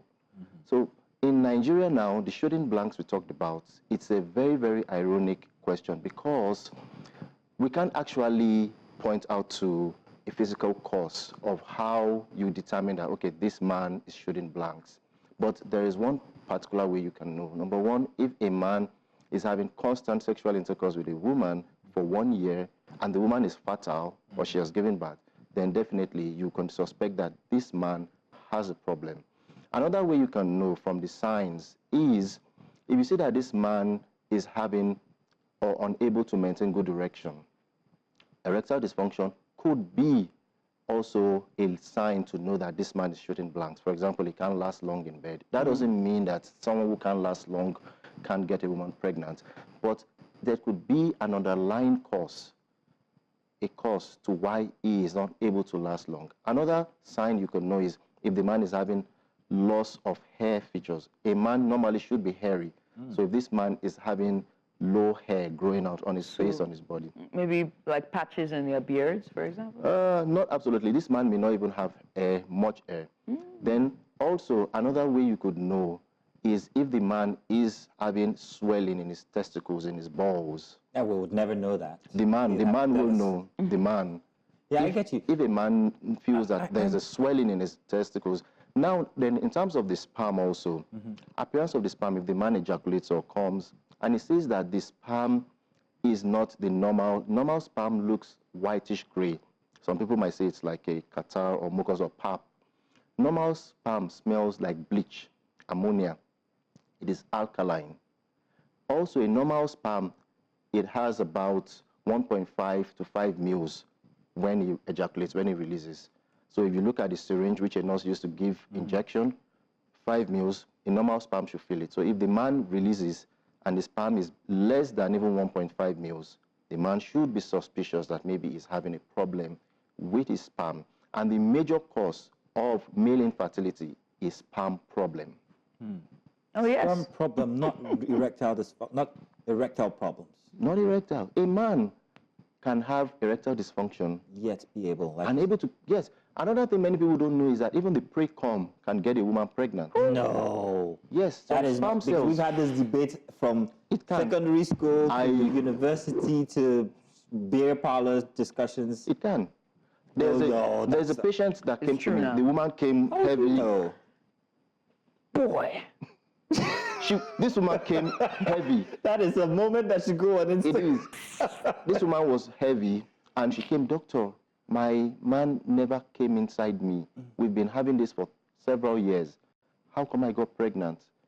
And I said, do you use a protection at all? Do you use anything? She says, no. And I told her, do you know even this pre-cum during the act also contains sperm? Many people don't know there's a difference between the sperm and the cum or semen. Semen, What we see with our naked eye is the semen. which is the carrier. Right. That is, you got the right word. Now, the sperm itself is microscopic. Inside a normal sperm, there should be about 15 million. Inside a normal sperm, there should be about 15, inside a normal semen or cum, there should be about 15 million sperm cells. That's another way to know. So if you do a semen analysis, if it's less than 15 million, you can be suspicious that this person might have a problem. There's even the home kits now. A man can buy the home kit and test his sperm even at home. It can't be as accurate as going to the laboratory, but it could also be suggestive if this man is having a low sperm count. Does habit have any role to play? Absolutely. Lifestyle has a big Here we role go to again. play. You're about to say smoking, Even the lack of vaping we talked sedentary about. lifestyle, riding a bike. All these are risk factors, but that doesn't mean that, oh, there's a man who smokes, he drinks, he sits down, and he got 10, 20 women pregnant. That doesn't mean he cannot get a woman pregnant. But these are risk factors medicine lets us understand. Okay. So I'm glad we're talking about risk factors, right? Because that means that any man a man could be as healthy as a horse, you know what I mean? Very agile and still be shooting blanks. Absolutely. That is true. So what then will be the health, what then will be solutions? Let's talk solutions. Or better yet, before we even talk solutions, if someone is watching and, hearing this and be like, okay, this sounds a lot like what my own blanks look like, what will be the first step, to seeking help? A man can look physically healthy, he can have the six-pack, he can even have a big manhood and yet shoot blanks. Now, the solution also he might even release, his semen might even look normal, grayish-white in appearance, normal volume, yet he's shooting blanks. So the solution to it, number one, he has to really do a test to know if truly his sperm is viable. There are different kinds. It could have low sperm count, which could be called oligospermia. It could have no sperm count at all, which is azoospermia. And there could also be a defect in the shape of the sperm. A sperm normally looks like a tadpole. It has the head, it has the body where the mitochondria is, the energy, the powerhouse, and it has the tail which swims to fertilize the egg. So the solution to it is, number one, the man has to change his lifestyle. Is he smoking too much? Is he drinking too much? Is he having a sedentary lifestyle? Is he taking excessive fat? Hypertension, diabetes are also risk factors to it. Another thing he has to do is he has to also see a medical doctor, a urologist or a fertility doctor in particular, that is going to test him to know if he is shooting blanks. That is through what we call SFA, seminal fluid analysis. If there is a solution to him according to the medical doctor, he may be placed on medication. There's what we call testosterone injection due to the cause, if it's hormonal balance or problems like that. I've got one more factor I want to ask about. The final one is IVF. That's it then. So these are three main ways: lifestyle modification, medication, finally IVF, which is a in last vitro resort. fertilization. That's the last result. So my other very curious question is whether age has anything to do. Absolutely correct. You got the right word. After a man gets to the age of 35, his chances of having sperm problem or male infertility developes. Or Say that again for those in the back. 35 years. Because all those red pill 35. men will sit down and be like, I have enough time. Baby, you don't. Okay? You Red pill don't. men? Yeah, red pill men. The ones that are always, they're followers of Andrew Tate. They call them red pill men. I know. See how old you are, because you don't know who they I know who Andrew Tate is. But you don't know that, the his concept followers of a are red pill, red pill men. Oh, so I get blue you. pill, red Okay, pill. I So get red pill synonymous to, synonymous to conservative. Oh, okay. Yeah, conservative. Interesting. Yeah, some men want to get to the age of 40 before they start to have a family, have children. They claim life begins at 40, but no, life is going down for men at 40. Everything is going down. Most diseases in men start from 40. One of the major problem men face at the age of 40 is prostate problem. Benign prostatic hyperplasia, BPH, prostate cancer. So when a man gets to the age of 40, he should start testing his blood. I'm very embarrassed to ask my next question with Jesus sitting here, but I'm going to ask. Go ahead, because baby. apart I've from seen her being a everything. lady, there are tons of our I've seen viewers are everything. also. No, that's not what I was referring to. You're close. So my question is: this was an argument, and I dare say the scene was it was a bare parlor conversation, but it was very relevant conversation. And the question was whether male manipulation of an organ actually helps protect or preserve a man's ability to continue having children. What kind of manipulation? Masturbation? What kind of... Yes, that's what you were going to say? Yes. That took you so long? Sorry about Just dancing around. But certain words are hard for me. Now, statistics show that about 80 to 90% of the world population has engaged in masturbation in one form or the other. So it's not only men, women also.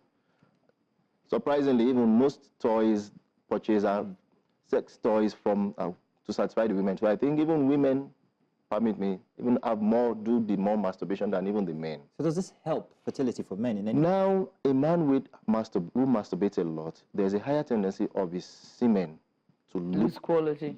look more watery. So as the time goes It going. looks more so watery, that means, but that doesn't mean it can so that pregnate a means woman. sexual indiscipline and promiscuity would also. Absolutely.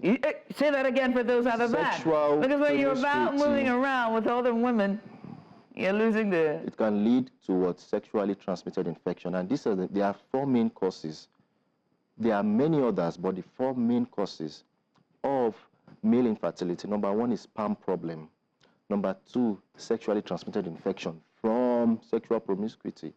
Number 3 is environmental factors, paints, pesticides, things like that. That doesn't mean that if you stay where they are painting, you will have male infertility, but it's a risk factors. And number 4 also, we have hormonal conditions. One thing the medical practitioner will not forgive me if I don't mention today is varicocele. Varicocele, just like we have on the legs, you see someone with a varicose vein, we have it in the balls too, or in the scrotum or in the testicles. The veins around the testicles, they also become, just like the ones we see on the leg, they become tortuous, they become big and enlarged, just like you see on some people's legs. And that problem could affect their sperm production or their sperm count. No, but Varicocele, some men have doesn't it. house the sperm. It houses the semen, but not the sperm. The sperm comes from another organ. Testicles. The testicles are the balls, what we call the balls. Yeah. So there are veins, blood supply, supplying Okay, that leads Blood. to. Now, when these veins are compromised from varicose, especially the left testicles are the ones most affected. They do not Why? supply. That is a question which people have been asking. Why is the left side more affected? Left kidney, left testicles, things like that. The heart is on the left side. But the left is more affected in this varicocele case. And men with this situation might develop male infertility from sperm low production, oligospermia. I also have to talk about weight as well. Do you think that weight loss can help in improving male fertility, and can weight gain and overweight cause male infertility? Because I remember I was watching a documentary where they were looking at the signs of, the effects, the good effects of, the word I'm looking for, the pen for overweight, the ones that the people take now, that all the celebrities take, Ozempic, that it There is such a improve. thing? Yes, so there's a pen that Ozempic. they take it every week, and you lose weight very quickly. As is happening in Hollywood. Wow. All the good Not stuff. in So they said that with they tested a bunch of men, and as they took it, not only did their sex drive improve, but also their fertility increase. Is this true? Now, there are many things people are using. In addition to that, there's also this steroid some people are using. Some of these things might even have a negative effect. One thing about Ozempic is that it's also anti-diabetic. It reduces blood sugar. Yes. Diabetes is a risk factor to male Oh, I infertility. see why. Makes sense. Yeah, they said that. I forgot. So hypertension, diabetes, some people, I remember our fathers or mothers, don't take too much sugar. It can affect your reproductive health. They may not know or understand the medical, scientific basis, but they just understand that, don't take excessive fatty things, don't take sweet things. But all these are intercorrelated, and they can affect a man's health. Steroids. So what must one do to boost if in the case of low sperm count? Stop promiscuity. Let me start there.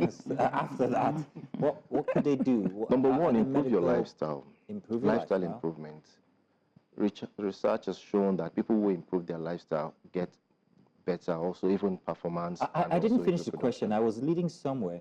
The point is, now in our culture, if you go to a Lagos bus stop, somebody will tell you something called monkey tail and how good it is for your virility and all of that. Being a botanist and somebody who studied plants, I have also been exposed to traditions where they say this plant is good for you, chew it in the morning, and it, this is if you went to Abuja, for instance, that you'd be visited by these malam with tiny little seeds and tell you how good it is for your manhood, and they swear by it. So do these things work? They work. Sorry, let me call my friend in Abuja so that he can. Now, but the problem about it is that there's no dosage. and there's no clinical trial also. Right. Now, the origin of Viagra, which people use, is a medical by Pfizer. Sildenafil is the botanical name, is the generic name, is the now pharmacological name.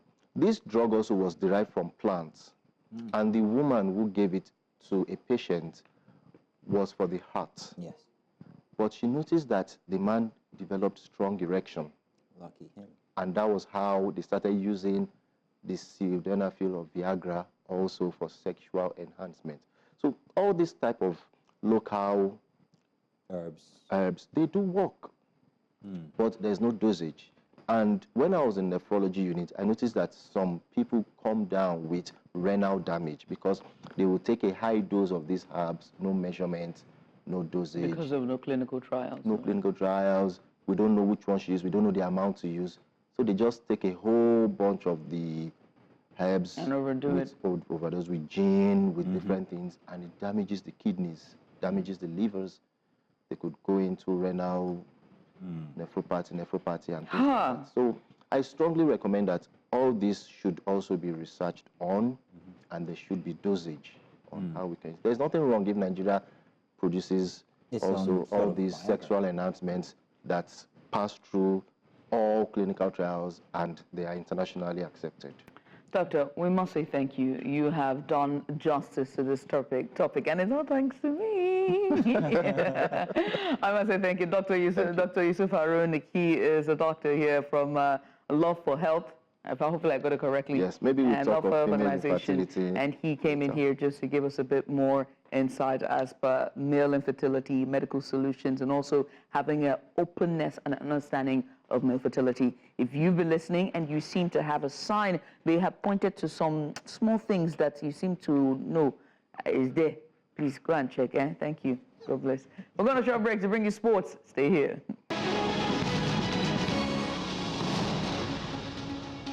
Good morning and welcome to Sports on Breakfast Extra. I'm Favor Itu. I'll begin with stories making headlines in the world of table tennis, where Abdul Basit from Kwara State, Abdul Fatai, emerged victorious at the second Daniel Ford International Youth Table Tennis Championship, defeating defending champion Mati Kuti of Lagos at the Teslim Balogun Stadium. Abdul Fatai, who lost last year's final to Kuti, staged a remarkable comeback after trailing 3 sets to nothing, leveling the match at 3-3 before clinching a decisive 7-set, 11-8 in the training final. In the women's category, Lagos Kabirat Ayola edged past compatriot Rabiu Aishat in a nail-biting 4-3 victory, also decided in 7 sets. The president of the African Table Tennis Federation, Editor Oshodi, and Daniel Ford International, Yemi Edu, praised the high standard of the competition and the event's success, highlighting his role in promoting youth table tennis in Nigeria. You know, as a player, you don't have to give up. You just, if you have a rival who keep defeating you every time, you just have to keep your head up and keep fighting and fighting, and that's what I did. I keep fighting and fighting, and thank God to Almighty Allah. All right, away from table tennis, we'll go straight to the world of football, where Nigeria's Super Eagles B will face Ghana's Black Galaxies today on Sunday in first leg of their CHAN 2024 qualifiers, aiming to return to the tournament after a 6-year absence. Now, following 3 weeks of training in Ikenne, Ogun State, head coach Daniel Ogumodede named an 18-man squad, including stars like Rabiu Ali, Anas Yusuf, and 3 Remo Stars players. Nigeria failed to qualify for the last 2 CHAN editions, with Ghana eliminating them in previous qualifiers. The CHAN tournament, exclusively for home-based players, will take place in Tanzania, Kenya, and Uganda in February 2025. The second leg is set for December 28 in Uyo, with the winner on aggregate advancing to the 8th CHAN tournament. All right, the Ghana Jollof Derby upon us. Of course, looking forward to get the very best of Cracker when the teams take on at the Accra Sports Stadium in Ghana. And out to the world of boxing, Alexander Usyk retained his heavyweight titles and unbeaten record by defeating Tyson Fury via unanimous decision, with all 3 judges scoring it 116 to 112. The Ukrainian, now 23-0 in his win route with 14 knockouts, dominated the rematch on Saturday, showcasing precision with his left hook and relentless pace. Fury, previously unbeaten in 35 fights, suffered his 2nd consecutive loss after their first unification bout in May. Now, Usyk's victory solidifies his legacy as one of boxing's greats, adding to his Olympic gold and cruiserweight dominance. Only the WBA, WBO, and WBC belts were at stake as Usyk relinquished his IBF title to focus on the rematch. At 37 years of age, Usyk's achievements rival legends like Ali, Luis, and Tyson in the four-belt heavyweight era.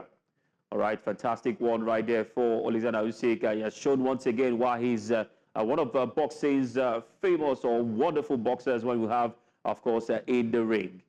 And out to the world of basketball, Jason Tatum delivered his first triple-double of the season with 43 points, 16 rebounds, and 10 assists, leading the Boston Celtics to a dominant 123-98 victory over the Chicago Bulls. Now, Tatum, who shot 16 of 24 and hit 9 three-pointers, joined Larry Bird as the only Celtics with 40-point triple-double. Boston avenged Thursday's home loss to Chicago with Kristaps Porzingis contributing 22 points and Jaylen Brown adding 19. The Celtics improved to 22-6, chasing the Eastern Conference leading Cavaliers 25-4, who cruised past the 76ers 126-99 behind Darius Garland's 26 points. All right, interesting time ahead in the world of sports, and that's it on Sports Update on Breakfast Extra and Favor Itoa. Welcome back. This might be our final conversation for today as we turn to the city of Ibadan, as it was thrown into mourning this week following a tragic stampede at a Christmas fun fair that aimed, or rather claimed, the lives of 35 minors and left many others injured. The incident, which took place at an overcrowded venue, has raised critical concerns about the planning and safety measures at large public gatherings, also about what exactly is responsible for these many instances of stampedes. As we heard already from Abuja, there was also an occasion, or rather an instance of a stampede, as well as in Okija, just only yesterday evening. So these stampedes, why exactly they are occurring at this time when families should be celebrating the season? Now, this has brought us to this conversation this morning, as we have, well, very interesting individuals joining us today to talk about this, the arrest of the Oni's ex-wife, and much more. Oh, yes, indeed. This, of course, like Bazinos rightfully put, we're going to be unpacking the issues surrounding the tragic incident. There are two experts that are joined, bringing critical perspectives to this discussion. First, we have Dr. Eitayo Folonsho. He's a seasoned media consultant from the University of Ibadan. And we also have with us is Shola Afolao. Shola wouldn't be joining us. Shola wouldn't be joining us. Oh, we've just been informed. But also joining us here in the studio is one of our very own, the team lead for our digital desks, none other than Abdul Latif Ahmed, and he joins us live in the studio. Abdul Latif, I know I've mixed your designation, but I know you're a lead of the desk. Digital research. There we go. Digital research desk. It was research that was not there. But thank you so much for coming on. And also, it's always fun having to have conversations with you. I'm really glad you are joining us in this discussion. Unfortunately, it's on a very sad note, as we have now lost. The number is now in the tens of Nigerians, and in 3 different states in the north, in the south, and southeast, and it's harrowing to think of families who will be mourning instead of celebrating at such a time, which is the Yuletide season. Let me first of all get your reaction to just looking at those videos on social media and all that's unfolded in the last couple of days. First, I would say that I really feel sad about the incident of the needless loss of lives, Ibadan, Abuja, Anambra, because things are hard at the moment, hard enough than for us to begin to lose lives, for things that are avoidable, So what I'm seeing from this pattern is that the value of life amongst Nigerians, is on the low, because if we value our lives, we will do a lot of thinking. We once lost the lives of so many people in the Squan Church. What's the name of the TB Joshua synagogue? I can say that there was no penalty for the needless loss of lives. And so we have made it a part of ourselves that people can actually die in crowded places and nothing will happen. But it is supposed to be punishable, that you would have people in a crowded place and you don't manage them well, you'll be responsible for anything that happens to them. So we are talking oxygen level depletion, for example. Not everybody has, the same state of mind. Some are asthmatic, some have troubled health, some are not underlying health medical conditions. So you must ensure that the place is aerated, be it churches, be it halls, whatever it is. We are talking about emergency exits. They're talking about the number of, exit doors and windows that are available there. Sometimes it's even problematic that people bring structures from outside Nigeria, structures that are meant for cold regions, and they graft it in Nigeria, and you have Nigerians morphing into such structures and assuming that it is safe for them to stay in. You have structures that don't have ramps for the physically disabled people. So it is problematic that we have a culture of just allowing things to happen, and when it happens, there's no penalty. We leave it in the hands of God. We blame the devil. It's troubling. Dr. Falonche, are you with us? Are you back on there? We still haven't had him. Let me come to you, Abdulateef, and also talk about the recurring theme in all of this accidents and all of this tragedy that we've seen, and that is charity, distribution of arms, of toys, and food drive, palliative. It takes me back to 2020, and just to be precise, when what I saw was so dystopian. That video would never leave my brain. The one from the one where they were crawling in from the roof of the warehouse. Of the warehouse, and people were crawling pyramids of food. It felt like a scene from World War Z. You know what I mean? Yeah. So let's talk about that and juxtapose it with the rising cost of living crisis that we're seeing. So there's another, the angle about the rising cost of living. People want to do charity. You have to be happy for people who are willing to get out of, whatever it is they have, for the needy and all of that. But you cannot, in the name of charity, not understand that you will expect a certain crowd. If people hear, the one that happened in Abuja happened around 6:30. Why do we have to do it that early? Have you mobilized enough people for crowd control? The police is saying they must be informed about such activities. But again, if you're expecting a certain number of people, you should make arrangements to be able to hold them, because it can happen anywhere. But you must know what capacity. If you say you want to accommodate 400 people, you should accommodate only 400 people. You shouldn't allow more than that number to come close to the place, because even while you are distributing within the hall, people can die outside the hall where you don't have any jurisdiction over. You are trying to share stuff within the hall. So you must be able to run a kind of crowd control that will ensure that too many people will not crowd themselves in a place where oxygen will be depleted, enough for people to slum or faint or whatever. So, the one in Ibadan, for example, a woman with a baby on her back, she lost the child. The child was was less than 9 months old. Why are you risking the life of a child in a place like that? So yes, there's hunger in the land, people need palliatives, whatever it is, but it is not an excuse. It's not enough reason for you to allow people to go to crowded places without controlling them. Lateef, I liked the way you started, when you started by saying that there has been no penalties from any of these instances that have happened from the past. Yeah. It would seem very, very unfair to actually penalize a person who's trying to help another person or a group of people, especially at a time like this. We're still going to come back and talk about the actual effect or actual cause, which is the economy. However, penalties for who? The Oni's ex-wife is also involved and has been arrested, if I'm not mistaken. I've been corrected, as Oni. The Oni's ex-wife was also arrested. What kind of penalties, what laws do we have that actually are in place to guide these kinds of processes when people inadvertently, I think it's called manslaughter in any case, if I'm not mistaken, when it's not intentional.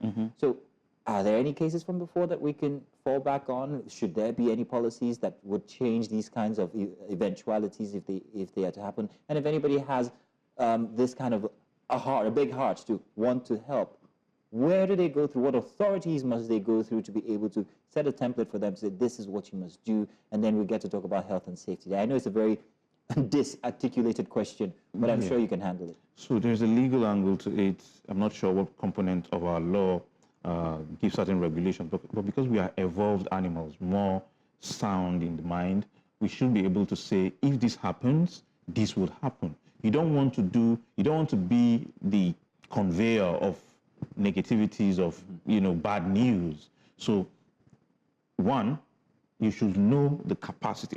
Let me start from the basics. If you have a security officer who manages a certain facility.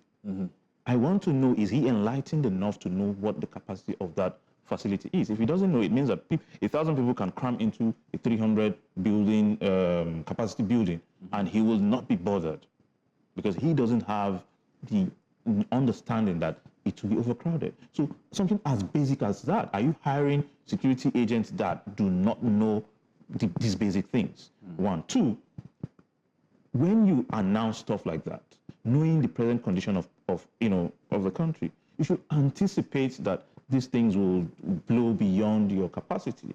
So yes, you're trying to do good, but you should not be seen to attempt to do good and then it results into things like one life is too expensive. And for us to keep hearing these numbers, it's traumatizing that in a season that people feel that you're gifting, you're sharing, you're loving, people are announcing obituaries. So it's troubling. I'll let you complete. I'll let you finish that. But we're told that we have Dr. Folorunso Itai with us already. Dr. Folorunso, are you here? Can we at least establish that we have you with us? There. Thank you. I'm here. Thank you very much. Thank you very much. Grant. Now, you are stationed or based in Ibadan where the first instance happened. I'd like you to give us a sense of exactly what it felt like or what people have been telling the temperature of Ibadan at a time like this where people are supposed to be enjoying the season. Instead, now they're mourning. What is it like in Ibadan currently? Well, once again, I'd like to say that it's been very gloomy in Ibadan right now because a lot of lives were lost in that incident, which happened on the 18th of this month. That was on Wednesday. Actually, I was there when Naomi had an interview at a popular radio station in Ibadan. And people were really looking up to that particular event. Unfortunately, it turned out to be a very devastating, tragic incident. The situation right now is that people are angry, people are not happy, and a lot of parents are traumatized. Some of them are even threatening to burn down hospitals where they're keeping their children, dead children, corpses. That's because of the parental trauma which is being now experienced. But then the government of the state is doing everything possible to douse the tension, by giving out media chart, on this particular one. Then the police also is doing everything possible to maintain law and order so that no one would take a negative advantage of this particular event. So that is just the situation in Ibadan right now. It's very gloomy and the atmosphere is very tensed. Dr. Folorunso, you just talked about the fact that people, parents especially, are threatening to burn down facilities. We also hear that there was a media house that was involved in all of this mess. We heard that perhaps maybe one or two of the individuals from this media house were manhandled by a group of people, perhaps maybe at the event or after. Can you give us any clarification on that? Yes, as regards the corpses of the children, 5 different hospitals were assigned, basically where people could take their wounded children to at that point. I wouldn't want to mention them now, but I wouldn't want to mention their names now. But then, for the sake of identity misplacement, the police and your state government gave the instruction that proper investigation and identity mapping should be conducted so that, they wouldn't be given different corpses, to different parents and so like that. So some of the hospitals were trying to follow up, while some did not really have the facility to keep the dead children of the corpses. So you could understand the trauma of parents, really, And one could understand if they were angry, really, to have their children, So that is just in that area. It's just to curtail identity misplacement so that different parents will not be going on with different children. And, it was a kind of a crisis, so nobody could really understand what was really what. Then you asked the second question, right? Yes, regarding the involvement of a media house and its owner that has gone out of hand, where it has resulted in one or two people being manhandled by the staff of the radio station being manhandled by aggrieved members of those who were victims in this stampede. Yes, the event was supposed to start later in the day, I think around 10 a.m. or thereabouts, but the information we gathered was that some people even slept over in that venue, which was Islamic high school in Bashar. Some parents slept over there. So as early as 5 a.m., the place was already filled up. As a lot of people were trying to, because when I woke up that same morning, I could see a lot of taxis,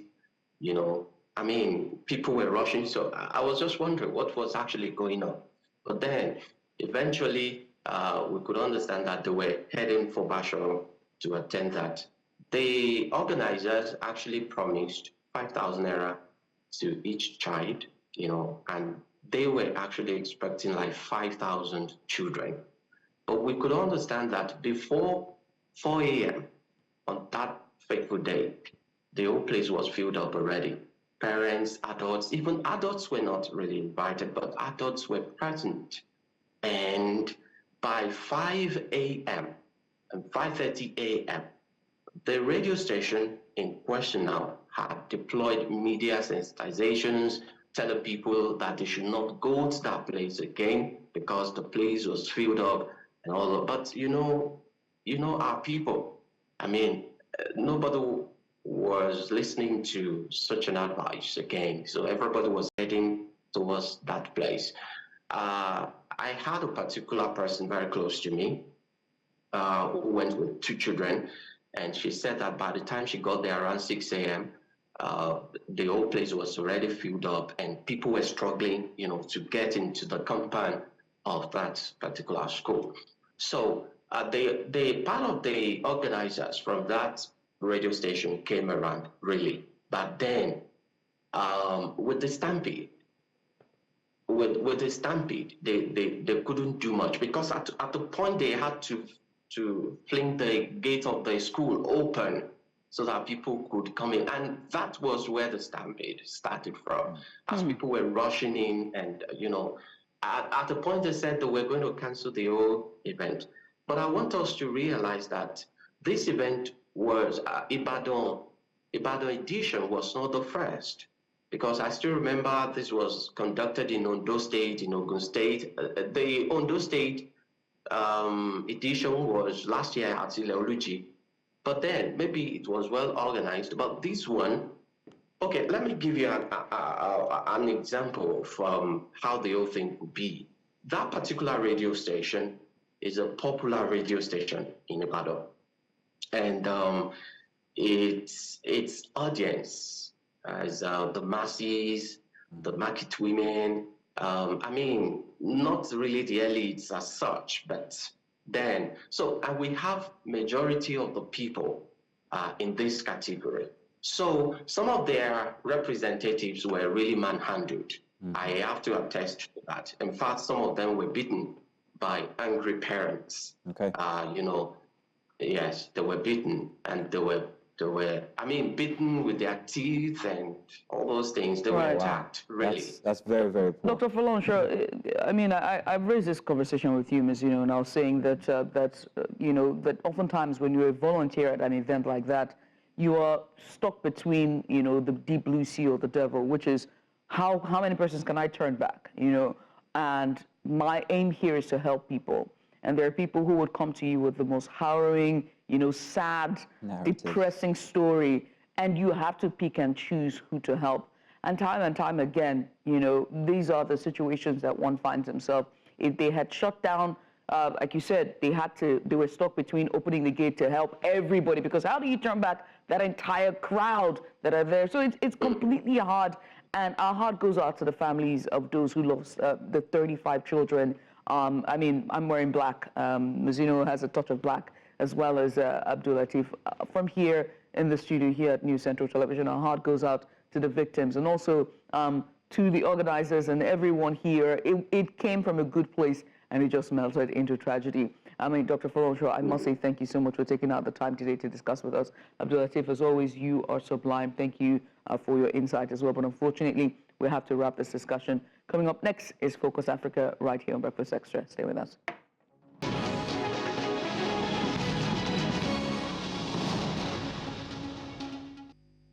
Welcome back. It's time for Focus Africa. Now, in a move that could redefine the political landscape of West Africa, ECOWAS has approved a groundbreaking framework aimed at transitioning military-led governments back to democratic rule. Now, this historic decision comes amid growing concerns over the rise of military regimes across the region, particularly in Mali, Burkina Faso, and Guinea. With these transitions being both a political and security imperative, ECOWAS has now taken a firm stance to ensure that these states follow a clear path towards democracy while addressing the underlying social political issues that led to the military takeovers. The approved roadmap is being hailed as a decisive moment for the bloc, which has faced criticism over its response to military coups. By laying out timelines, benchmarks, and the potential consequences of non-compliance, ECOWAS is sending a strong message that the era of unchecked military dominance in governance must come to an end. However, the complexities of implementing this plan in states marred by instability, terrorism, and economic challenges raise questions about its feasibility. So to talk about this today, check out the critical development. We are joined by Fahiraman Kone, the Sahel Project Manager at the Institute for Security Studies. You're welcome, Fahiraman. Thank you very much for joining us. Good morning. Thank you for inviting me. Sorry, my English is not as perfect as you think, but we will try. Oh, what do you mean? Great. I couldn't tell. What are you talking about? So let's talk about the significance. Let's go, we're going to see. Let's talk about the significance of this now. How significant is this ECOWAS decision, and what does it signal about the bloc and their approach to the military states? Yes, I think the ECOWAS is sending two messages. The first is that, yes, the region can face political issues, political difficulties, but it is important to keep the principle of governance in terms of democratic governance, and that the military coup are not welcomed. But at the same time, the decision was opening, I can say, a kind of an alternative, saying that they are now regarding 6 months of alternative to discuss about if possible those countries can come back. But for me, the main significant meanings of that is that ECOWAS stand on its democratic points, even though the institution recognize that there is the need to reform. I think the decision is very important because next year, I can say in January already, the body institution will celebrate its 50 years, and celebrating this 50th anniversary without 3 of its major member states, it's something very important. It's impacting its capacity, and also meaning that 50 years after, the ideal of integration has not been realized as it was a dream for the founders. Mr.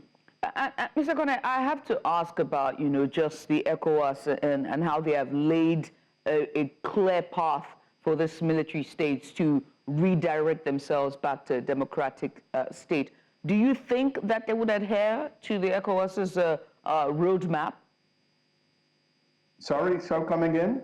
I'm Writing? talking, yes. So, the ECOWAS have, laid out a clear path for democratic transitions for all of these military states, Mali, Burkina Faso, and Guinea.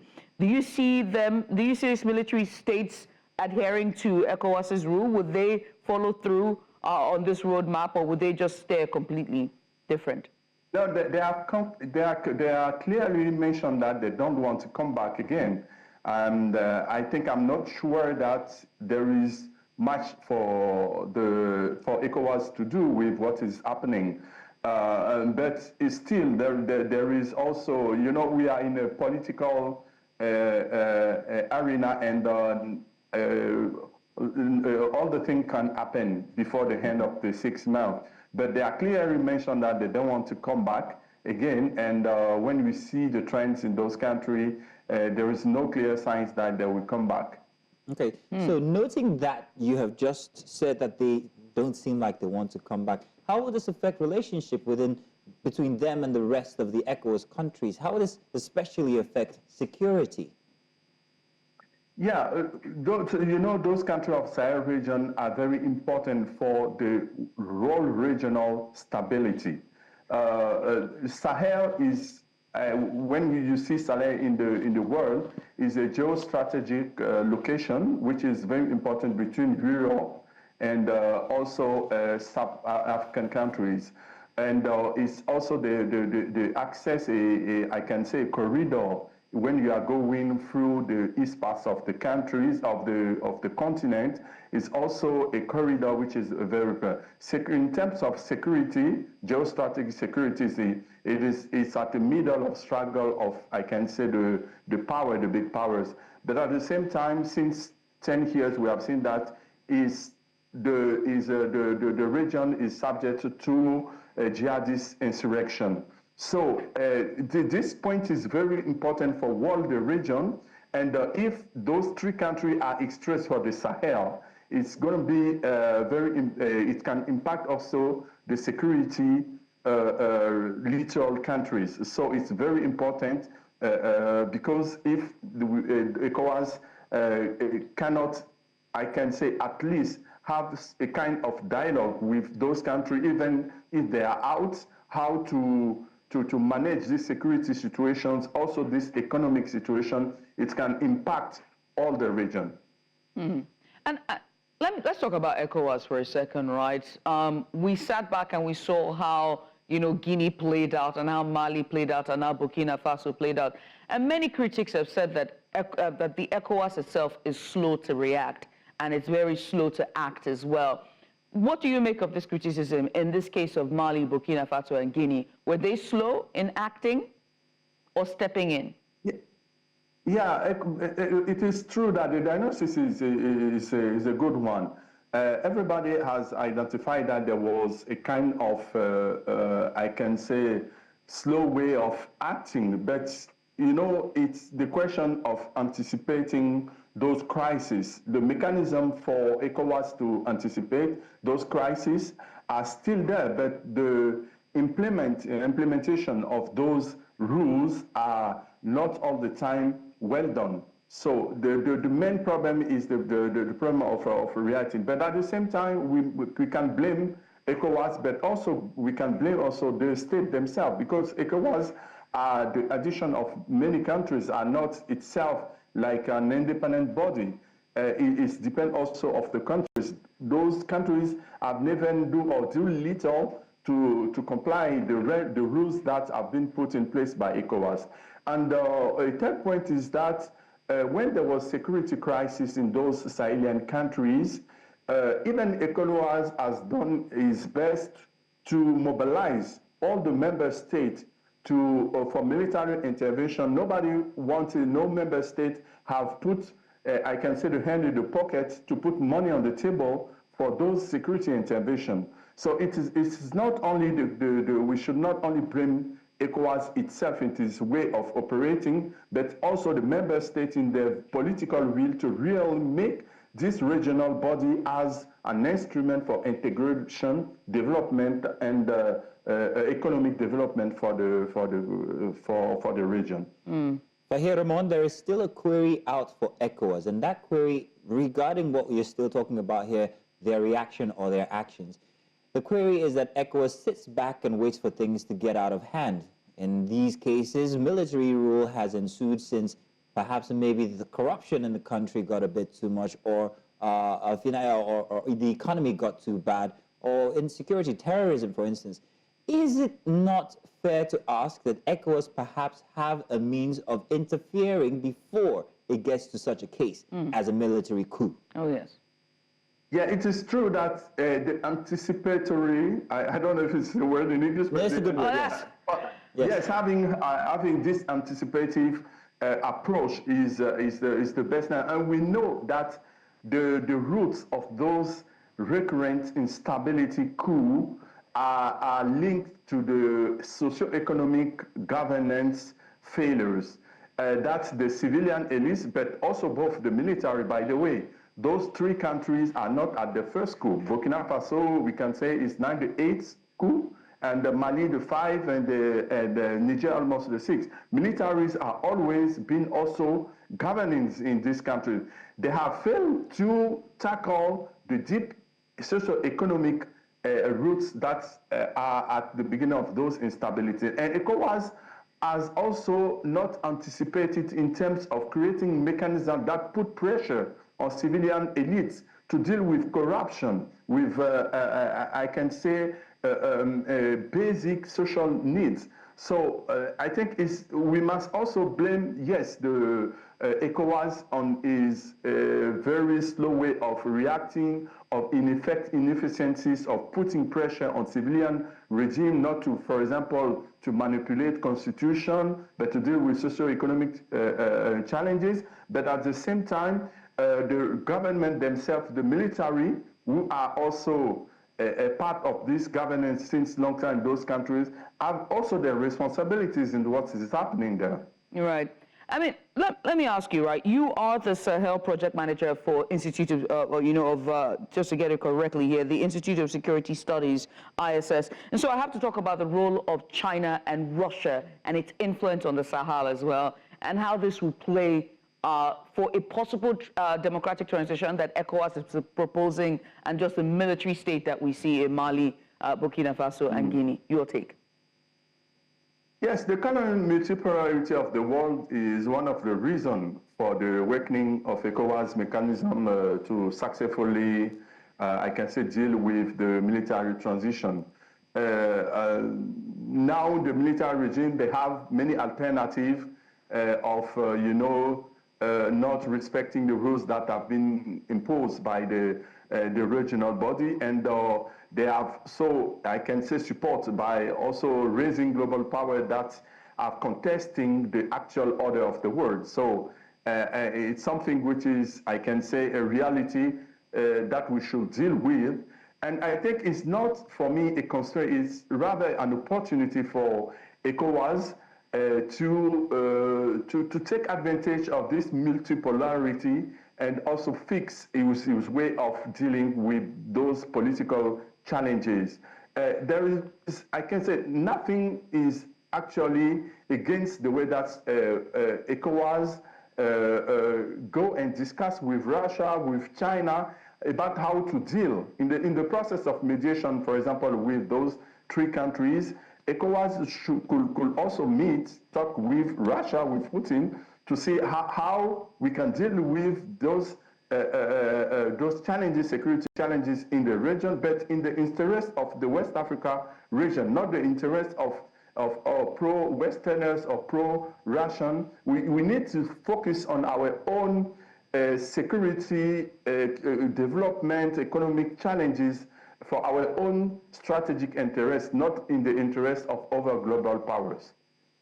Well, Mr. Kone, we want to say thank you very much for giving us your expert suggestions and also thank you. This. Thank you very much for the insights.